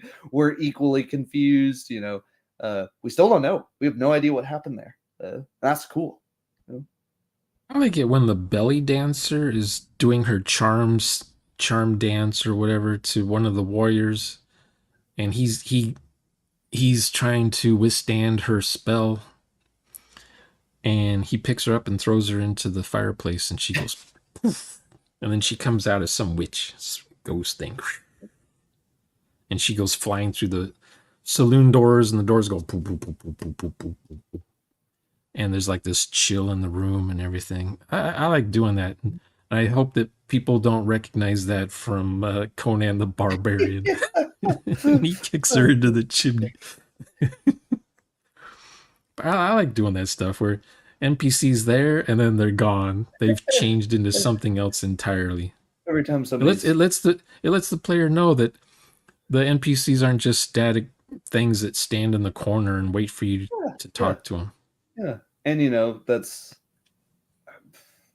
if somebody's confused and you're in a town, I don't need to, you know, you can flag somebody down that didn't exist 2 seconds ago. Yeah, there's people walking around. Sure, your character's got eyes, your character's got ears. You know what? They're just blind because in most games, people's characters are blind. They're blindfolded and they're going, DM, can I see a Yeah, can I yeah. can I see it? And it's like, well, your character's not blind, you know. You know, it's like, Well, they were spawned into a room yeah, just like, oh, and they're like Boba Fett, Boba Fett, yeah, Boba. You know, I was in Carbonite or whatever, and now I'm not, but I'm blind. You know, I hated Return of the Jedi, the stupidest movie ever made.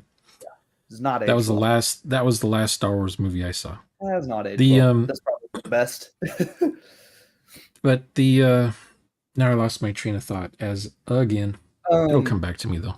bad GM habits, or bad player habits, I suppose, either or. Yeah, and like people fixing them. What? Oh yeah, I remember now. Yeah, the players are spawned into a room. Mostly they're spawned right inside the doorway. Mm, And they never say where they moved to in the tavern, but yet they're having a conversation with everyone in the tavern from the front door. yeah, yeah. And then they start asking the questions like, is there a chandelier I can swing from? Can I sneak around behind the waitress and pickpocket her? You're not even saying if you're by the door still or if you've moved around at least. Did I say it's an did I say it's an upscale tavern? Then maybe you can assume there's a chandelier. If it's some dingy ass tavern, Yeah. no, there's not going to be a chandelier. What are you asking me for? If you spawn a chandelier in here, I'll go okay, but I'll be a little annoyed because it's not how I described the tavern, you know. But Yeah, I remember now. I'll invent a girlfriend for my character. oh yeah, sure, why not? If I'm Yeah, role playing a dude yeah, and everyone goes to sleep, right? Everyone goes to sleep, yeah, fades to black, and then it's the next morning. Everyone's waking up, yeah. getting ready to go on another exciting adventure, and that's when I narrate my character getting up out of bed, and the girl next to him is naked, and he slaps her butt cheek. He says, So "Get up." you know, It's something's something's you can if you leave yourself a minimal backstory, you can go back and fill it in later. You know, yeah. with stuff like that. You know, Well, oh my backstory is only 2 weeks ago. Whatever yeah, I was doing 2 weeks ago. yeah, or No something's mention boring. of an ex-wife. Something's boring, you know, things are kind of happening business as usual. You're just traveling, you know, the obstacle you're either covering obstacles pretty easily or there just aren't many. And you know, you come across this old rickety rope bridge and it's fine, you can get over it just fine, but all of a sudden you realize I can't do heights. I can't go Yeah. over the bridge. And everybody's else like, what are you talking about? It it looks fine. See, Bill just went over that bridge, no problem, and he weighs much more than you. It's like I'm not going over that bridge. You gotta get me now, and now it becomes a whole thing. And Have you come up with stuff on the fly instantaneously during a game about your character? Because it makes sense that they would have those feelings. yeah, yeah. I decided I said my character wouldn't he didn't do drugs, he didn't partake in alcohol, you know, in like a medieval world. Yeah, unless it was like a, you know, that's all they had to drink and he was dying of thirst. Because I thought that was interesting. Because I was like, you know, there were people abstaining from alcohol. That's a weird thing. I was just like, yeah, that would be an interesting touch. You know, he's got to stay sharp at all times. He just doesn't. He's it's like a very but he's not a very morose person. He's pretty serious, but yeah, I just thought I was like that'd be an interesting thing. So now it's just a little mannerism. Yeah, with me, I've noticed that role players tend to, if they're going to make something up about their character, a quirk of some sort, like they'll always choose a disadvantage over an advantage Mm-hmm. I've because noticed that. they're not trying to win the game. Yeah, They're trying to make their character more challenging to roleplay. I've had players who roll will saves against themselves because they're just like, this is a horrific thing.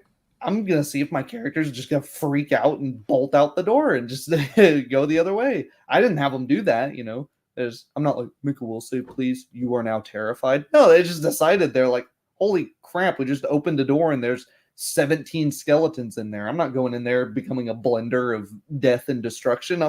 I've never seen a living skeleton before. Like, that's terrifying.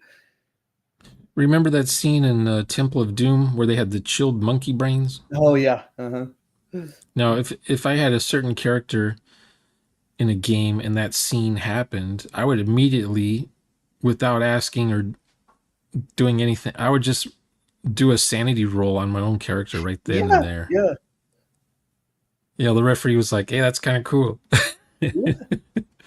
without him saying, "Okay, everyone make a roll." You know, I'll just do it myself because That's what or I'm. I'm like what you said, afraid of heights. Yeah, Won't go in airplanes. Won't go in space elevators for sure. Won't go in air rafts, those anti-grav rafts yeah. that Traveler has. Won't sit on one. Won't stand in one. Like when I was 10 years old, I saw 2001: A Space Odyssey.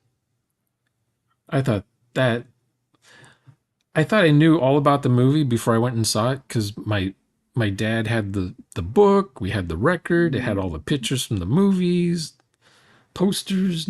I didn't know that someone dies in the movie. It's rated G. It's a rated G film. Mhm. When that guy died in space, I was in panic mode for a year.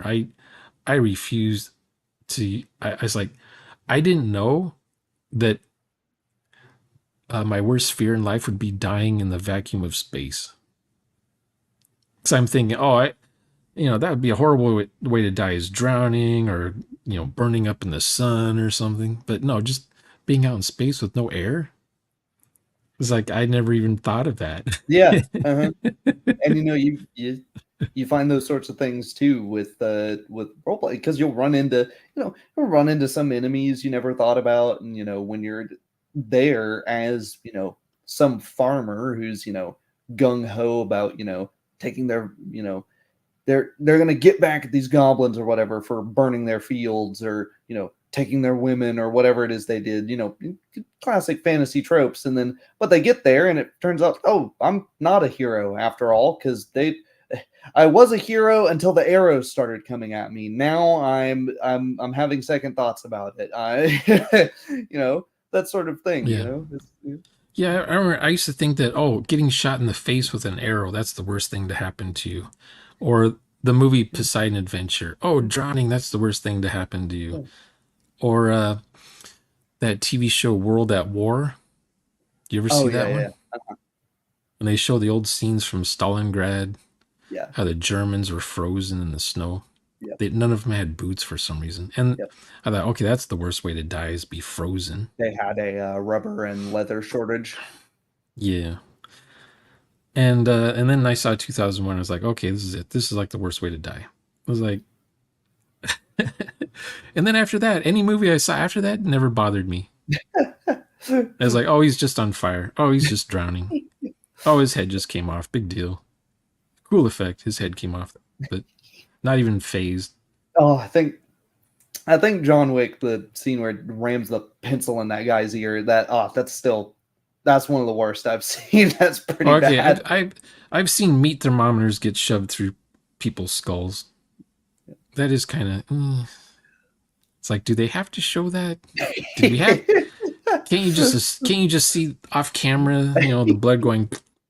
Do we have to I see? think it's what it takes. Like, if it was just one clean hit, it'd be one thing, but it's like it goes in a little bit and he slams the guy's head in again and he slams. It's like, God, come on, man, like just die already. Like, uh, yeah. I played that. that same character, he's like, he feels kind of bad whenever he doesn't kill somebody in like one clean hit. Like he hits somebody on the head and they're like staggering back and they're still conscious and there's blood. It's like, oh God, sorry, but just die already. Come on, make it easy Oh, on us both. I don't like watching movies where the guy's getting his fingers bent backwards. Oh Like yeah, no, he's yeah, being tortured and you hear yeah. the bone snap. It's like, oh Somebody's breaking celery or carrots in the this background. you know this is for Zora. This is for Pris.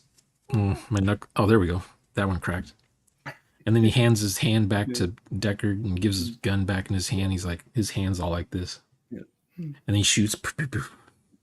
And he actually grazes Roy Batty in the face. But then Roy Batty, what is he doing? To fight the pain, he's shoving a nail through his hand. Yeah. Uh-huh. Because he's dying. He knows he's dying. He's just trying to stay focused. So he's got this nail, and then he grabs Deckard, holding him and pulling him back up onto the roof of the building, and he's got this nail coming through his hand still. It was kind of clever how they did that. What was his name? Rutger Hauer? He was an excellent role player. I got to role play with him once. Really? He was excellent. Yeah. Cool. He had a YouTube channel. And he would do live streams. Huh. I had no idea. That was so cool. This was like 10 years ago. Wow, that's awesome. 15 years. Yeah, it was like 10 years ago. Huh. He'd just be at his house saying, "What's up? Thought I'd go live." Here's the link. Weird. That's cool. He was doing a film school around that time. So he was always promoting his classes. He did online acting school classes or something like that. But yeah, no, when back around to the whole original topic, when we mention these things, it always just makes me think. I don't know, maybe it's just something I'll never get, and I'll never get to the bottom of it. But we mention these things like, oh, all the NPCs end up dying it makes me go, that's interesting. Whenever I hear someone do it differently, if maybe my first instinct is, no, that sounds like crap, but I want to go through like why I think, like, well, okay, why do I do it the way I do it? And a lot of times what I'll come to the conclusion of, I do it the way I do it because no one's ever shown me a different way to do it. And I haven't really thought about why I do it the way I do it. So maybe there's something to this. Maybe I should investigate further. Oh, you should thin your paints. Nobody ever told me to thin my paints. Maybe the reason my models look like crap is because I don't thin my paints. Let's try that. I don't go, I've been making models for 5 years and they turn out just fine with, unthinned paints. Testers, thank you very much. Testers enamel paint. Love testers. There's no one ever says thin the paint, so I didn't. Oh yeah, and if you don't shake them for like what feels like an eternity, you're just got the oil on top and all the pigment on the bottom, and use the toothpick to stir it up with. Yeah, you find out how to get better at things by when somebody goes, they look at your gooped up model and they go, "Did you thin your paints on that?" And then you go, "Did I do what now?" And then you have a conversation, and now you've learned one more thing. That's how you get better at things. And, to me, it's something I'm doing all the time. I want to get better at it, right? I don't go. When I was 8 years old, I was concerned with doing coats of paint. You don't want to see any of the plastic underneath. Yeah. But I didn't know until 3 years ago you're supposed to do a prime. You just spray paint the whole model with a base coat.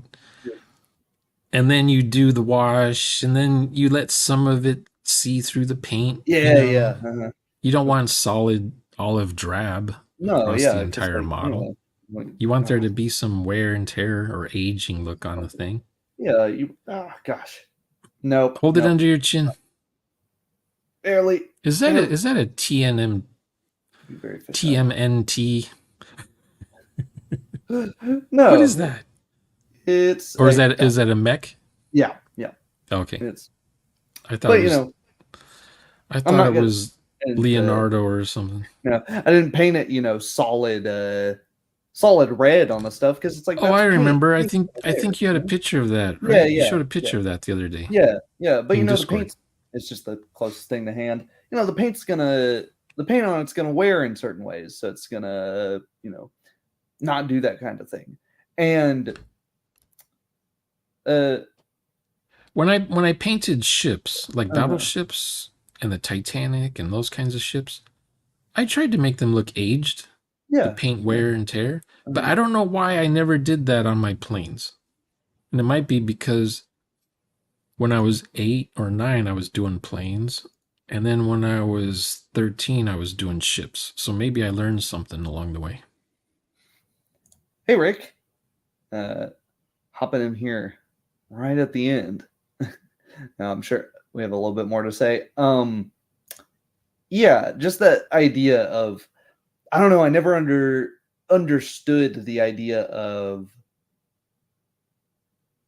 being okay with the way things currently are. You know, it could always be better. Um, Things could always get, you could always improve. And whenever somebody, like, let's say, I'm an instructor at the college for historical European martial arts and catch wrestling, and whenever I have a student come up to me and go, "Hey, did you know there's a better way to do this technique?" I go, "Really? I didn't know." No, because I'm teaching you to the best of my knowledge. Why, if I knew there was a better way, why wouldn't I be teaching it to you? And then they'll show it to me, and I go, "Oh, okay. There's a reason we don't do it like that." Or sometimes I go, "Wow, that is a better way to do it. Thanks, you taught me something." I never once have the instinct to go, "Yeah, but I've been doing this for 8 years. I think I know a little bit more than you do." I don't assume this guy doesn't know more than I do just because he's got on a different belt, or he's got on, I don't know his background. Maybe he said, "Yeah, I did karate," and I'm thinking, "Oh yeah, he did a year of point karate when he was 8." Okay, whatever. But no, he's done karate his whole life, and maybe he was taught by a direct descendant of Masayama, or something like that. Who knows? I don't know, so I don't assume.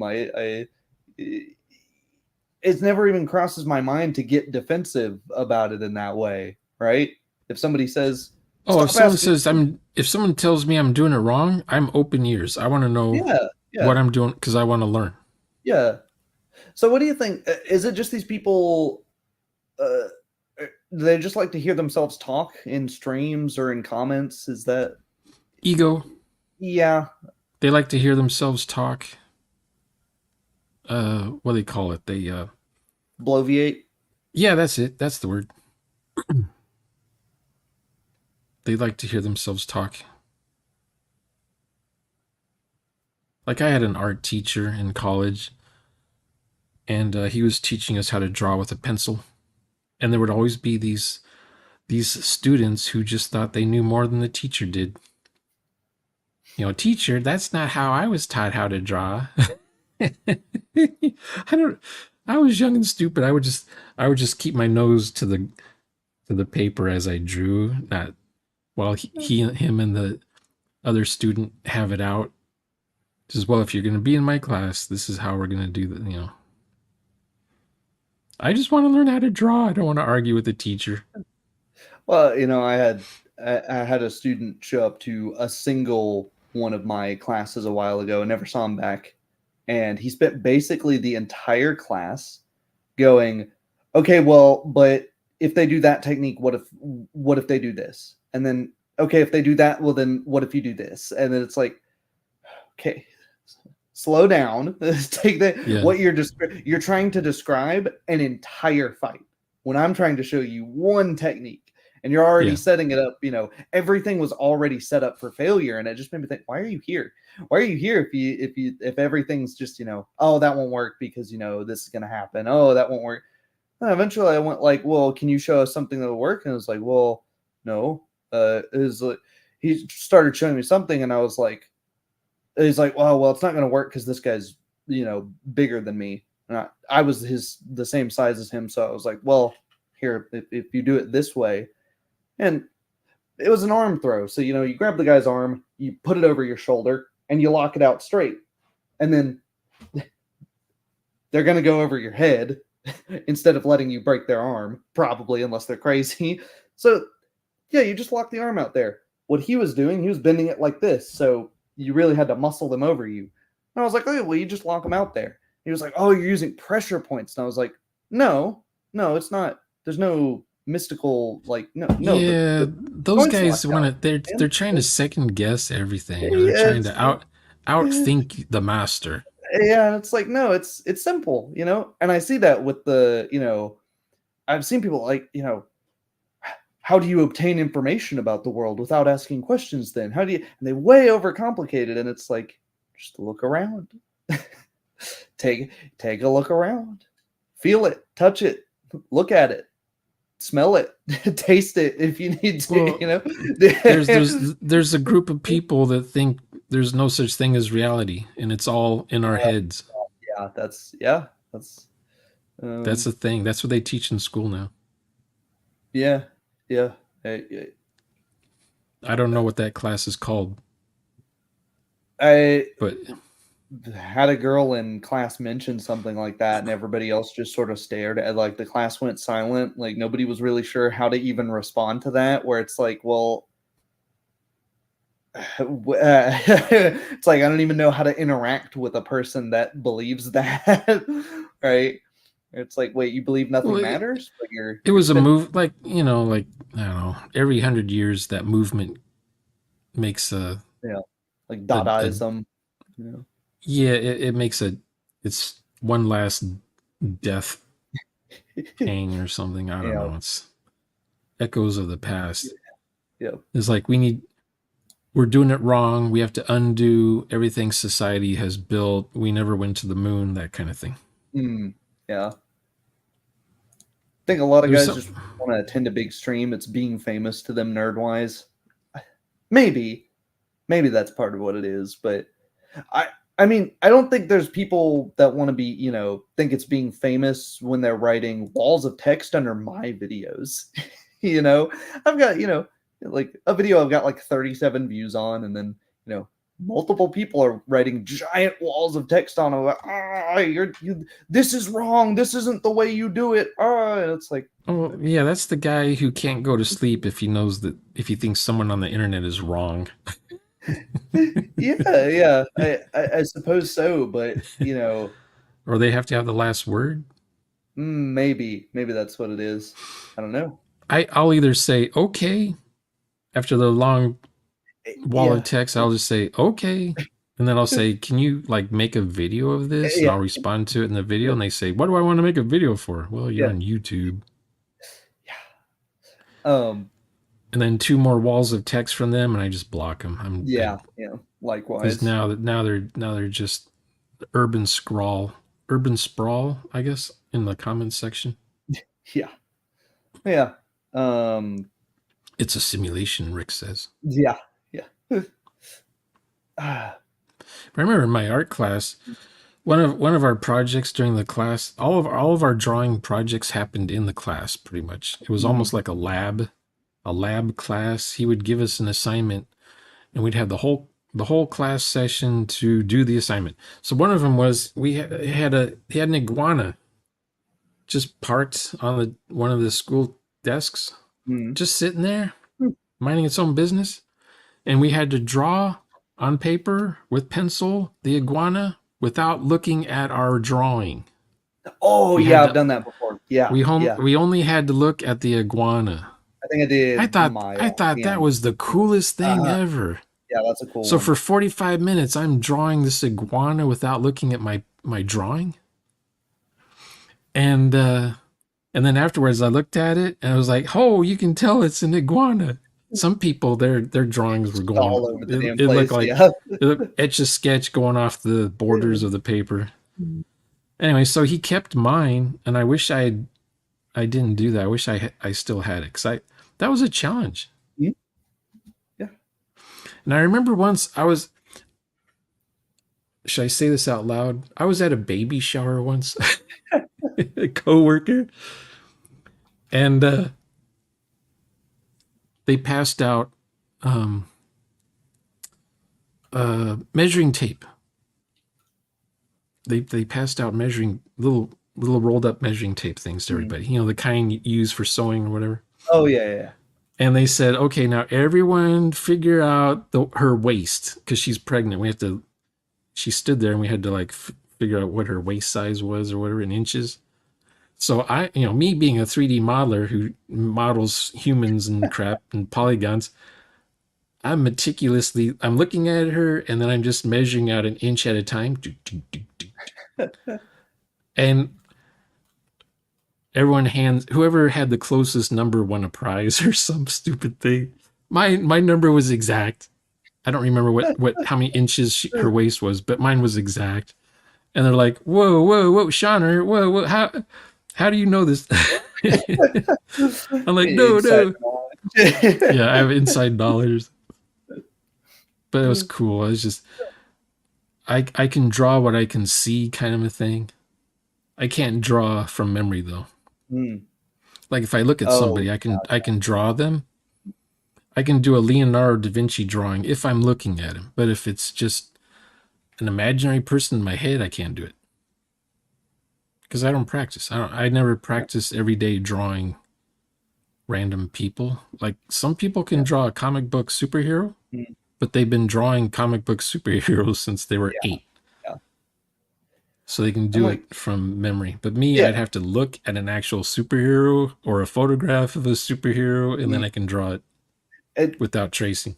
to me, I see something that I've done, and I'm like, I feel one of two ways. I feel that looks pretty good. I'm happy with that, but I know it could be And better.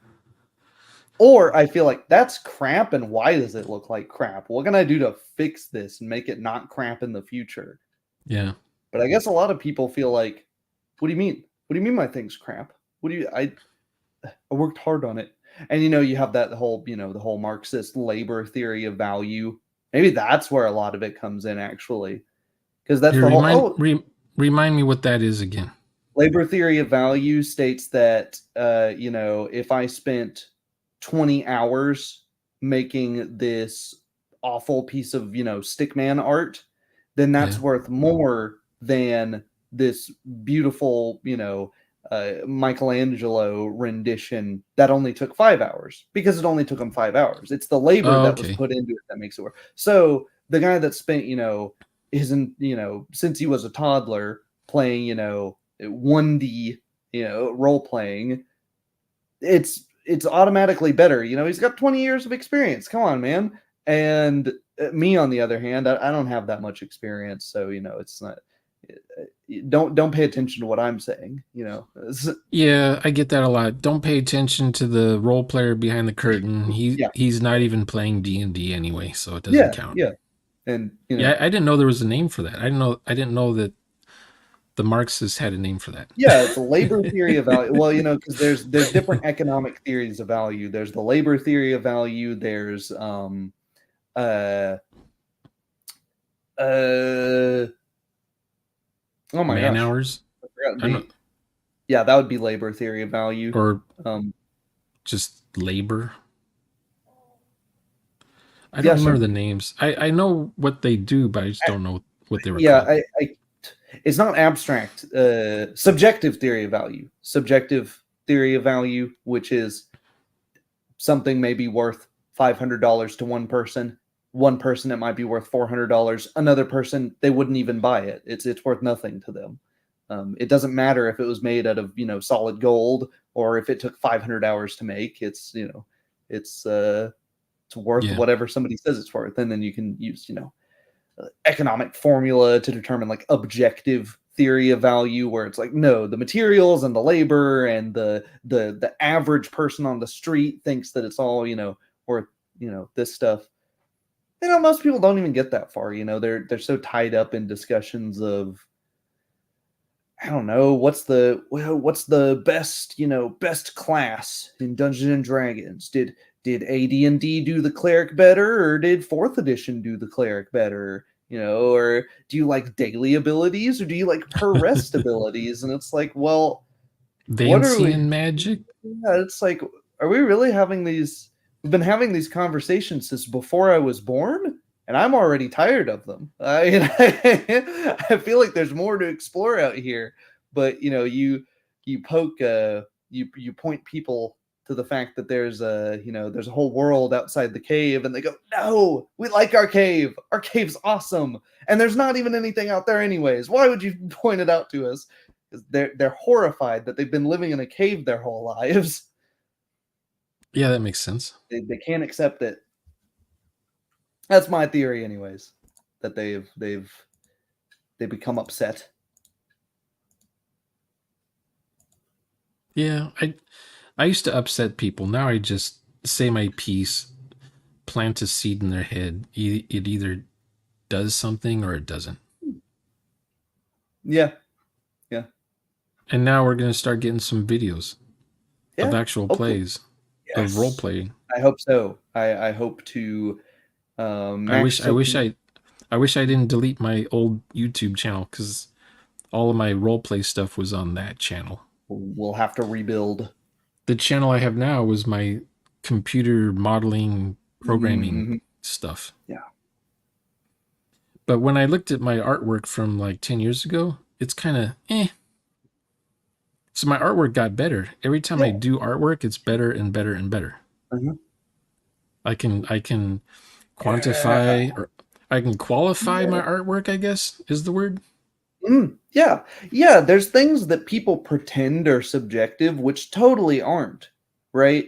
If your goal is to draw an accurate human hand, we can compare it to an actual human hand and see if, your index finger's 6 inches longer than the other one. And it's like, well, it's just art, it's like, well, no, it's you can't move the goalpost. If you started out, yeah, it's just fun. I don't care if it's accurate, whatever. Okay, but if you've started, I'm gonna try to make a non-impressionist, a photorealistic hand that it's totally not. Then yeah, the art's totally objective.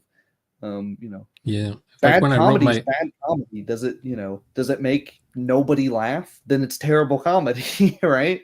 That's yeah, when I wrote my book, the first thing I heard was, "What? I have to read a book to know how to role play? I've been doing this for 20 years." that's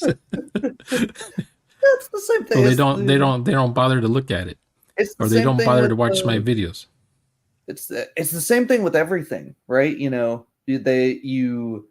I teach people think swinging swords around is it's so easy. It's something. Oh, what you just you stick the pointy bit in the other guy. What are you talking about? I need to take classes to learn how to do it. And it's like, well, you need to take classes to be better at it than you would be if you're just going off of guesswork. It's like, what? I make coffee every day, and you just put the beans in you put your grounds in the machine, you put the water in, and you let it go. And it's like, well, yeah, if you want the same crappy coffee you've always been drinking, but what do you mean Yeah. I need to put premium gas in my car? It goes just fine on the 89 octane unleaded stuff. It's the same thing with everything, I guess. When people started putting honey in their tea, at first I thought, "Oh, that's weird. Don't you just make tea like regular people?" And then I think I always put honey in the tea now. Yeah. Ooh, It's Phil has like a question. if a culture is better than what I'm used to, I'm gonna appropriate Yeah, from their culture. exactly. Yeah. What systems do you want to see on these actual plays, Shauner? What systems? Yeah. Anything that's not a D20 and no 2D20 Mm. and probably no dice pools. I've before we go, something totally different. I've never asked you about this. Why don't you like dice pools? Oh, because it's just clackety clack. That's the whole point of dice pools is I got 10 D10s in my hand. Ooh. Uh, And then you sit there and you're like, okay, which ones are 6 or above? I rolled 5 successes. Ooh, I admit, I what fully I admit did, there is a what I did right there is you've halted the game, and the players are trying to stay in character while you're doing your anticlimactic die roll there. to me, I can I can envision that each of these dice falling every 5 and 6. That's another gunshot. They're clanging around there. Somebody's rolling. I had somebody roll 18d6 for a automatic pistols roll in Shadowrun once, and I was like, I probably didn't need you to roll that. I think they're dead, but I kind of just want to see, how dead are they? How glorious is the shower of bullets that you cover this Yeah, man I in? mean, did you saw them in half as you shot them, Yeah, or did their legs come off? Are they still alive? all And blood the is like they're dead, but their heart is still beating, and their you've blood is coming out their mouth. you've somehow missed spectacularly, and just all of the bottles in the display in the 7-Eleven behind them are just all the Yeah, glasses coming out, and they're like freaking out, but like they look down, somehow they're still alive after you've missed 30 rounds in your yeah, like that guy in Pulp Fiction. He shoots and he misses both those guys, and then they just turn around and go. yeah. The to me the dice pool roll mechanically, I don't think it's a I don't think it emulates anything. It's just a oh, what are they, a gimmick. It's more of a gimmick, and it takes longer to uh, determine what your roll was after you roll. After you roll, you still got to figure out what you rolled, kind of thing. That takes time. Mm. Like you're just throwing bones, and then you're interpreting the bones and stuff. Da, da, da.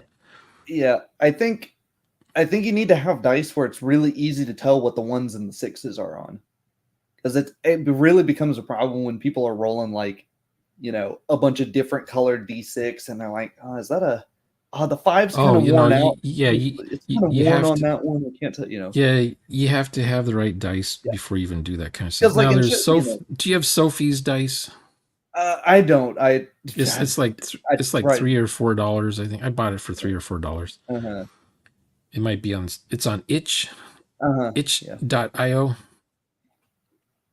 and then you link into your Steam account to get the license or Hmm. whatever to I'm activate a it. uh It. I was watching someone do their. They were doing a dice pool game. The werewolf mhm, guys were doing the dice pool with Sophie, mhm. and it just makes the die rolls so much quicker when you have the computer do it for Oh you. yeah, yeah. Well, like they have these nice Shadowrun dice that just fives and sixes are greens, ones are red. So you Yeah, look and you go, oh, I see more green than red. We're good. yeah, I guess it yeah, emulates, stuff like that. instead of having a, because I was curious Phil because Phil oh says yeah, it's yeah, $1 right now. there you go. Um, oh yeah, ones and exploding tens to make it shitty. Okay, if you're doing dice pool, you don't also need exploding dice, because then you're just playing Yahtzee or Farkle. Well, you're Is playing a Farkle a dice. thing I don't. outside of the South? You're supposed to be playing a role playing game, not a dice game. Oh yeah, but I think it represents the characters getting better at whatever they're doing. They have a greater likelihood to do better at it. Now, if it's equal chances, hits and fails, you only hit on a 6 and you only fail on a 1, then as you're getting more dice, it doesn't really make any sense, because you're just you're just in widening the bell curve. You're not really getting better at it necessarily. Yeah, some add up the successes, Yeah. some cancel out successes if you've already Mhm. got a Yeah. success. It's just extra Yeah. whatever. Yeah. It depends on the mechanic. I Yeah. prefer 2d6 rolls from Mongoose Traveler Second Edition, Mhm. and then you have a variety of results from the die roll. Yeah. So you can be spectacularly good, spectacularly bad, mediocre good, mediocre bad, half bad, half good, pretty good, pretty bad. I find dice pool systems actually run typically quicker for me in the groups I play with, just because it's a lot easier for people don't have to do any math. It's just, if I say one, you just add a die. If I say subtract a die, you subtract a die. Yeah, so they don't have to think about it. It's maybe I play with people who are more visual kinesthetic uh types, and it's just I find that when I play with a lot of other systems like percentile systems and that stuff, they're sitting there looking, going, okay, I wrote 77. My skill is this. I subtract this because I'm using good equipment. Wait, do I subtract or add that? And they're halfway through it and they've totally forgotten what the formula even is for what they're supposed to be. What number am I trying to hit again? Do I want to get and it's just a mess there. But if I say you need 5 successes, math should be quicker than find and count. Yeah, but if you're only having to find and count, then like 5 or 6 dice. Yeah. If you only had 2 dice, that's fine. But as soon as you have to sum more than 2 numbers, people get slow as hell. Yeah, that's exactly it, as I've found.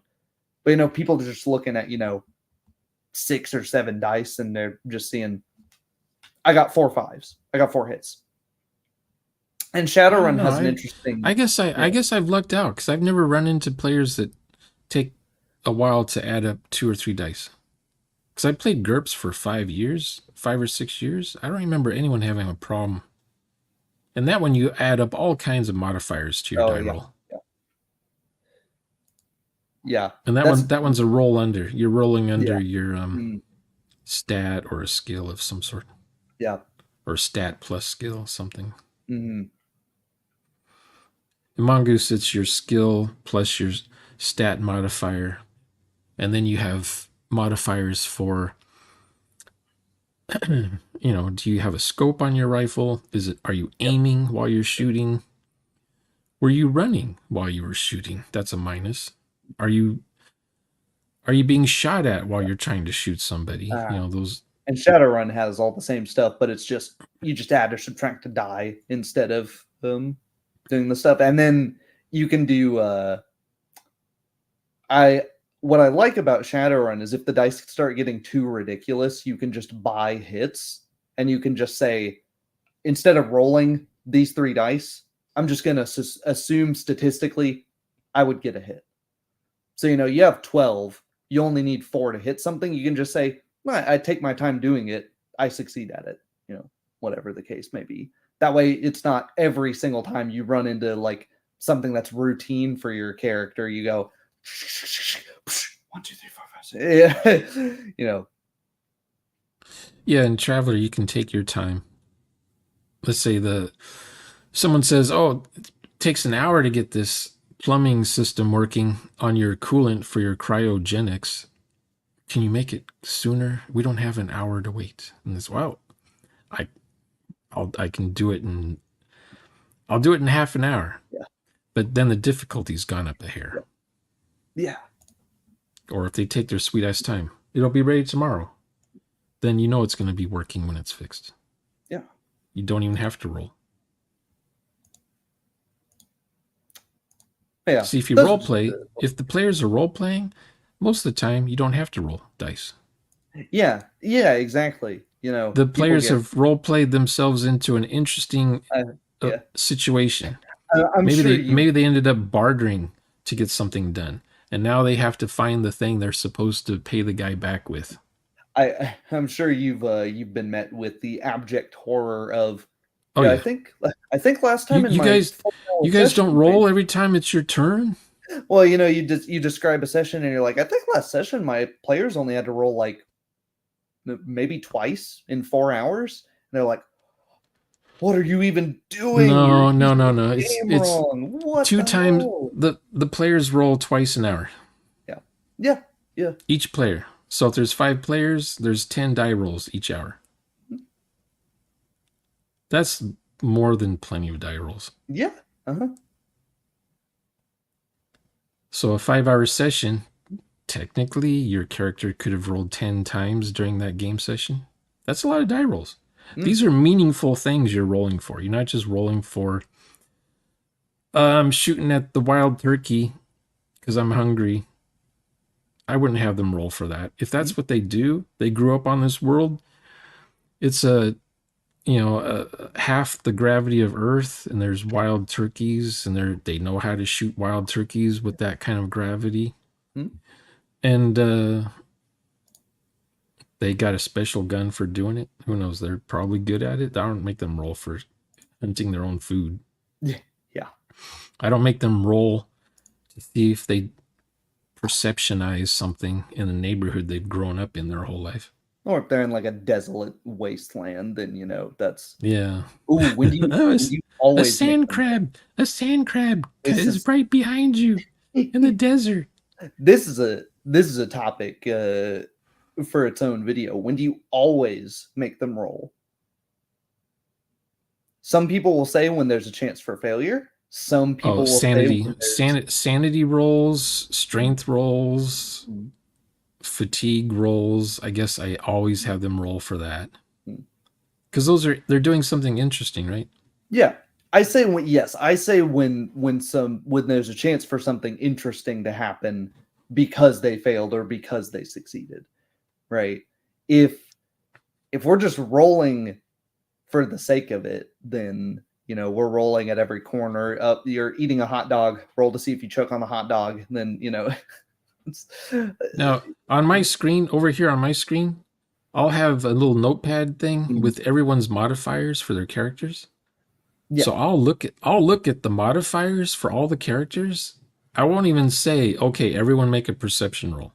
yeah, If I think a character will notice something, I look right away on my character sheets here on the screen, and yeah, I'll yeah, and I'll exactly. and I'll say privately to one of the players, you see this, you know about this.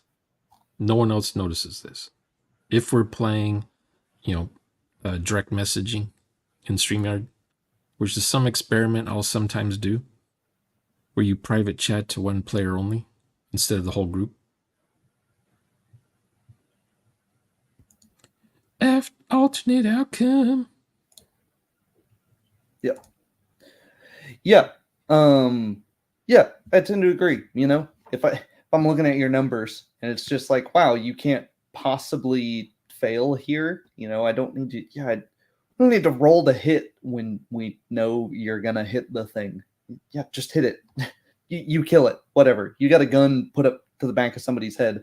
Oh, you're not very good at pistols. What if you? Well, I guess there's a chance, maybe this character doesn't know where the safety is. Maybe this character doesn't know that there's not a round in the chamber and they haven't racked it. I guess there's a chance, you click the trigger and you just click on the back of their head.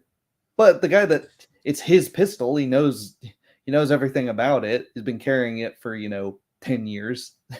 Yeah, the guy's dead. I don't need you to roll damage to see if his brain dodges. Yeah. But if a group of characters are walking through an Amazon jungle and one of them has a high perception, I'll just say that oh, now I forgot what I was going to say. Something about so and so there's a loud noise to your left. That usually lets that person, when I say that person's name, that character's name, that lets the other players know that they heard it. The other, instead of saying to the left of all you guys, there's this loud sound. But if I say to so and so, there's a sound to the left of, over to the left. That lets the players know that who heard it, and the rest of the players role play as though they didn't hear anything, kind of thing. And then that character who I said, there's a loud noise to their left or in front of them or to their right, they can then role play, guys, slow down. Something up in the road ahead, something like that. Mm-hmm. And I'm not asking for any perception rolls.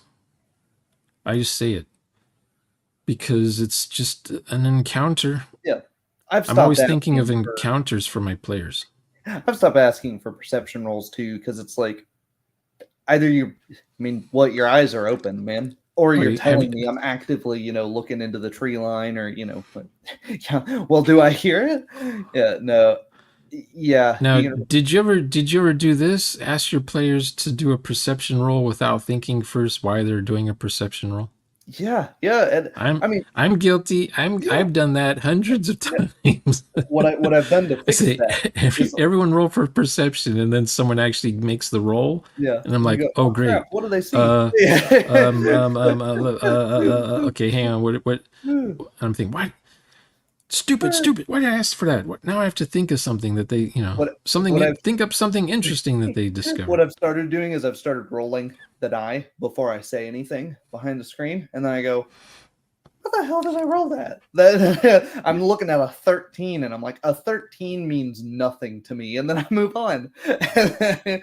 you know, I just Yeah, I've move never on. used this. I've never used a game screen, so I've never rolled behind anything like that. Interesting. The only rolls I make is when I'm rolling for my characters, my NPCs. I suppose it could work out in the open too. You just roll die, you don't say anything, and then the players go 13. What's 13 mean? And they start getting paranoid, and you go, don't worry about it. Well, I play online mostly, so Mm-hmm. Yeah. I have a mouse pad Yeah, here, yeah, yeah. and I Yeah. just roll on the mouse pad. Yeah, yeah, yeah, yeah. That that's synonymous with Now behind. I'll roll. Okay, I still to this day I'll roll dice when I'm doing 50-50. Like there's a 50% chance that this is encountered or Mm-hmm. 50% chance that this is encountered. Yeah. I don't want to be biased and say, "Oh, they're always going to encounter a derelict ship." So I'll randomize it. If I roll 1 to 3, they find this. If I roll 4 to 6, they found this instead. So I'm not like subconsciously always picking the same thing.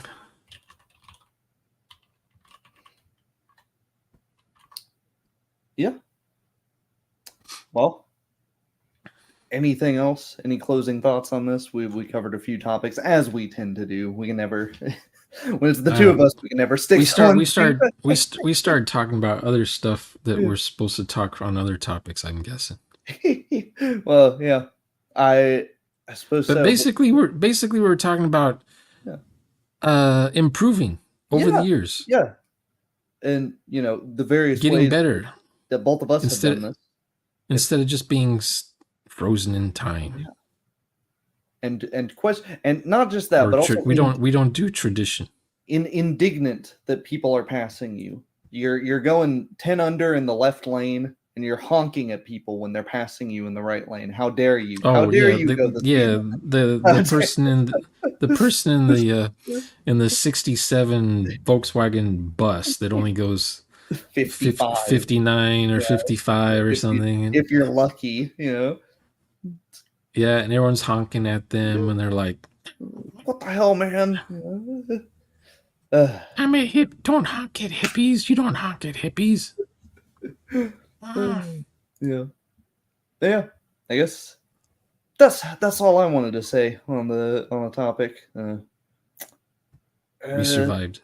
We we survived another stream. we did it. We didn't get the air raid sirens aren't starting. No, no bricks through my window yet.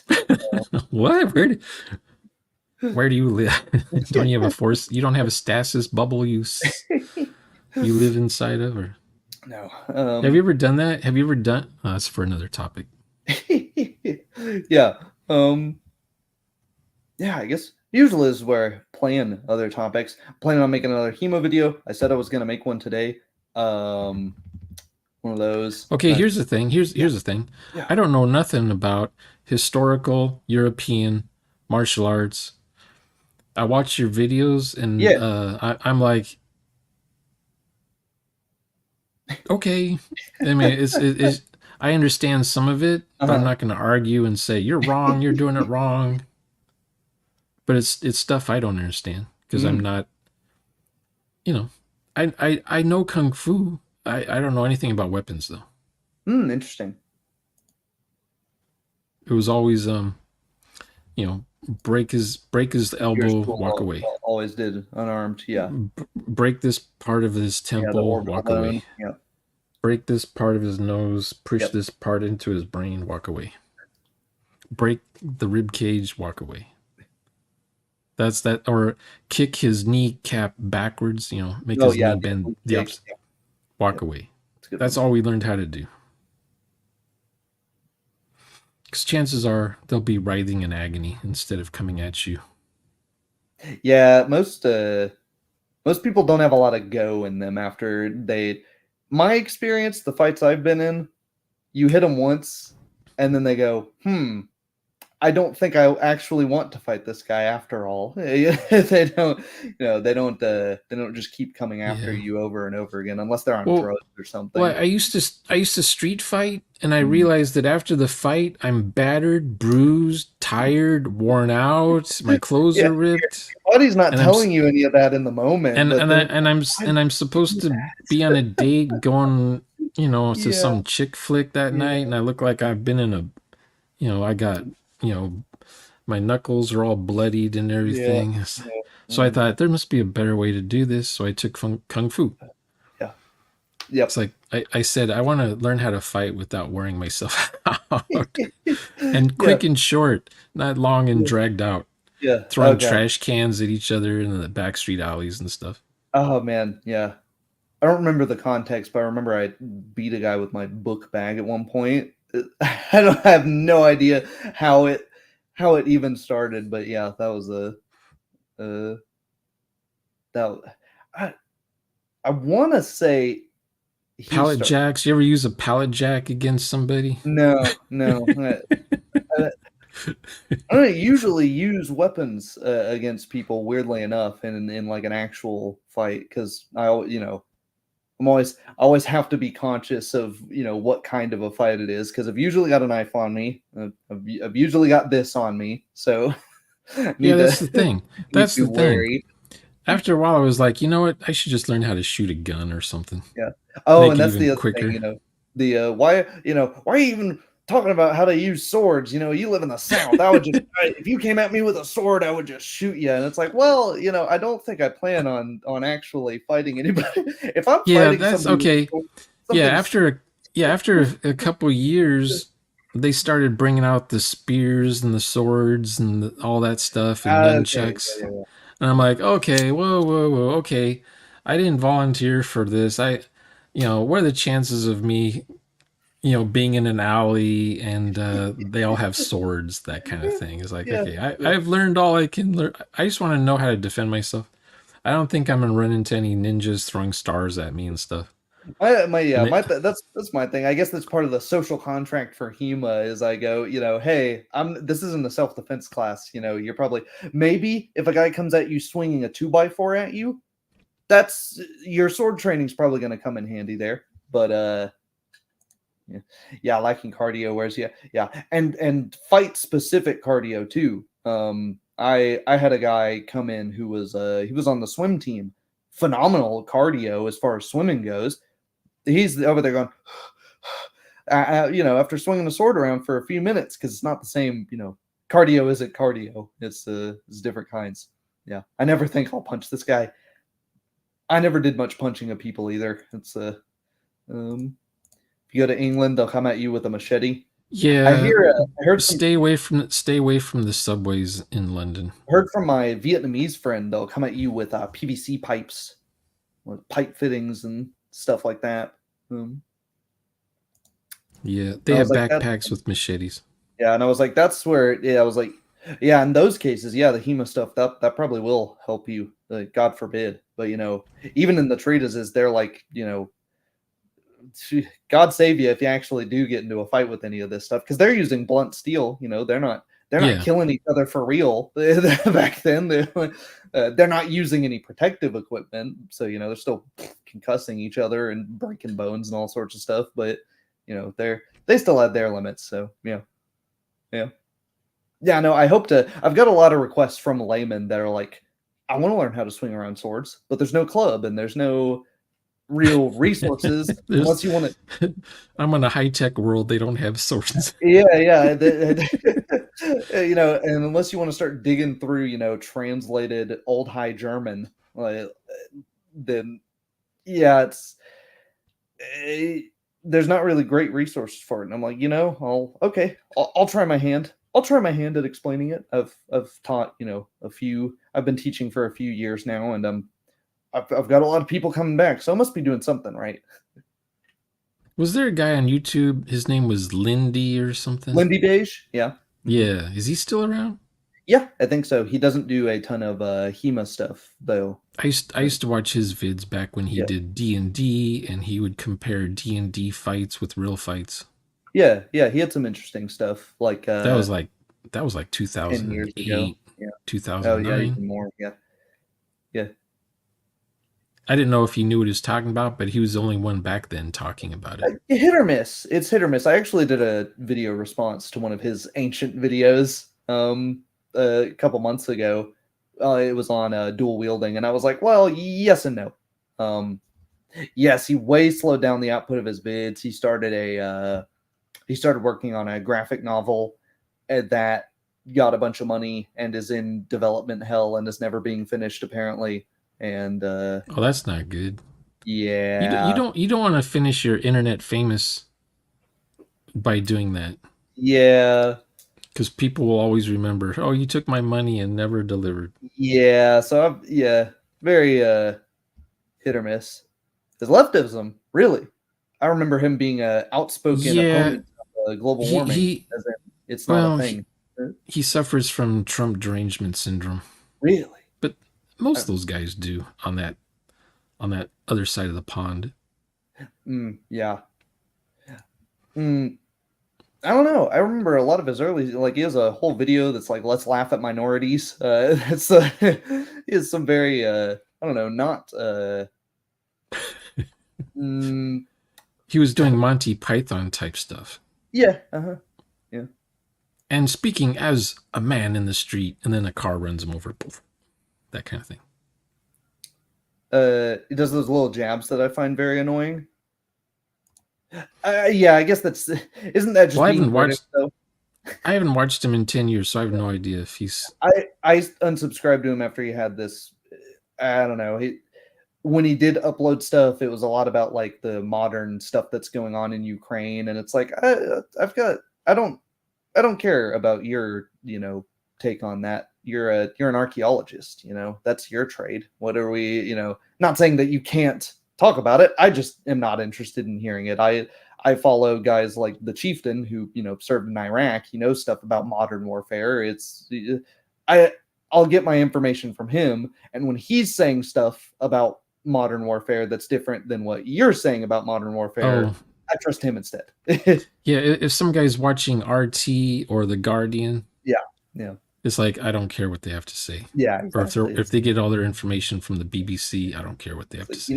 did is was your news calling Zelensky a corrupt dictator 7 years ago, and now he's there? You're calling him our greatest ally today. I have a feeling they don't know what they're talking about. Yeah.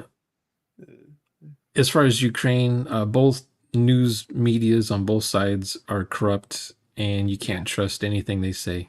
basically have to watch GoPro footage Yeah, to you have to what's going on. find somebody Yep, who's actually there, yep, who's filming with their yep, phone, yep. and they haven't edited the film or translated the film wrong or whatever. Make Yeah, propaganda. There's so much propaganda now. PBS or NPR. Of course, they're publicly funded, so they can't be biased in any way. Yeah. That's true. Yes, that's yep. Well, Yeah. I gotta go eat. Yeah, yeah. We've gone totally off the rails now. I It guess that answers happens. your question. Yes, I have seen Lindy Beige. But yeah, more of the HEMA stuff to come. Hopefully, more RPG related stuff to come too. I Just liked it when I would send you a video to watch, and you would tell yeah, me if it's legit fighting or if it's yeah, fake, sure. or Yeah, if I'll. even you would even mention if their armor is the wrong period or the Oh yeah, wrong oh yeah. That's make. real easy to tell on that one. What do you like on your pizza? Oh, tonight it's Domino's with the salami and premium chicken, grilled Ooh, chicken. ooh, sounds No matter quite. what toppings you put on their pizzas, they're always good. Yeah, Domino's is pretty good. They got way better in the past like 5 years or so. I noticed. Yeah, yeah. They have a new CEO who wants to Ah. actually make money. That's a crazy So thing in today's world. so Pizza Hut is the garbage, and so Yep, is Papa John's. yep. Hmm. And it'll change. I mean, he'll get hired on and work at Pizza Hut, and then they'll be great for a while, and Domino's will go down the wayside. It's always it's cyclical. Get an air fryer? Domino's used to be the worst pizza back in the 80s. Mm. they were the ones that said, if we don't deliver in 30 minutes, it's free. So Yep. you always have these delivery guys crashing because they have to get to your house in 30 minutes or the pizza's free. So it's I had a kind of friend a in high stress. I had a friend in college that was a Domino's delivery driver. He always had I don't like, have room. I don't have room for an air fryer. oh, you don't? You don't know what to And I do with don't. the I air don't. fryer. You put I don't. everything in it, Max. You anything that you would normally like, it's great. You can do French fries, you can do baked potatoes, you can do pretty much anything frozen, anything If that it's would big go in the enough, microwave. Yeah. you can put a whole chicken in the thing. Yeah.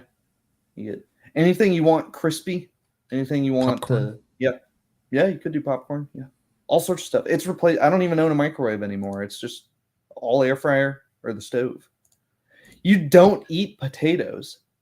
All right, with that note, I'm leaving. That's weird. That's a weird fact I know about you now.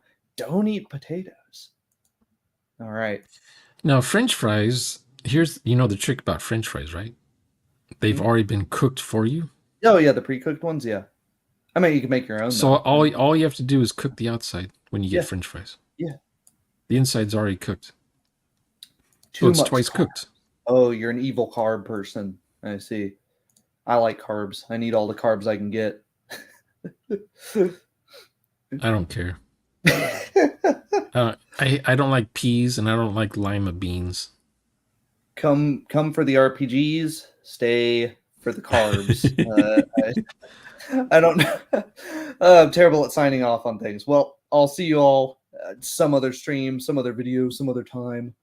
See you Leave me later. suggestions in the comments for what you'd like to see next. All that other stuff. Call to action. Destroy the like button, whatever it is, whatever other ridiculous, dopamine fueled hyperbole people are on. Yeah. Take care. Take care. See you guys. All right. Bye.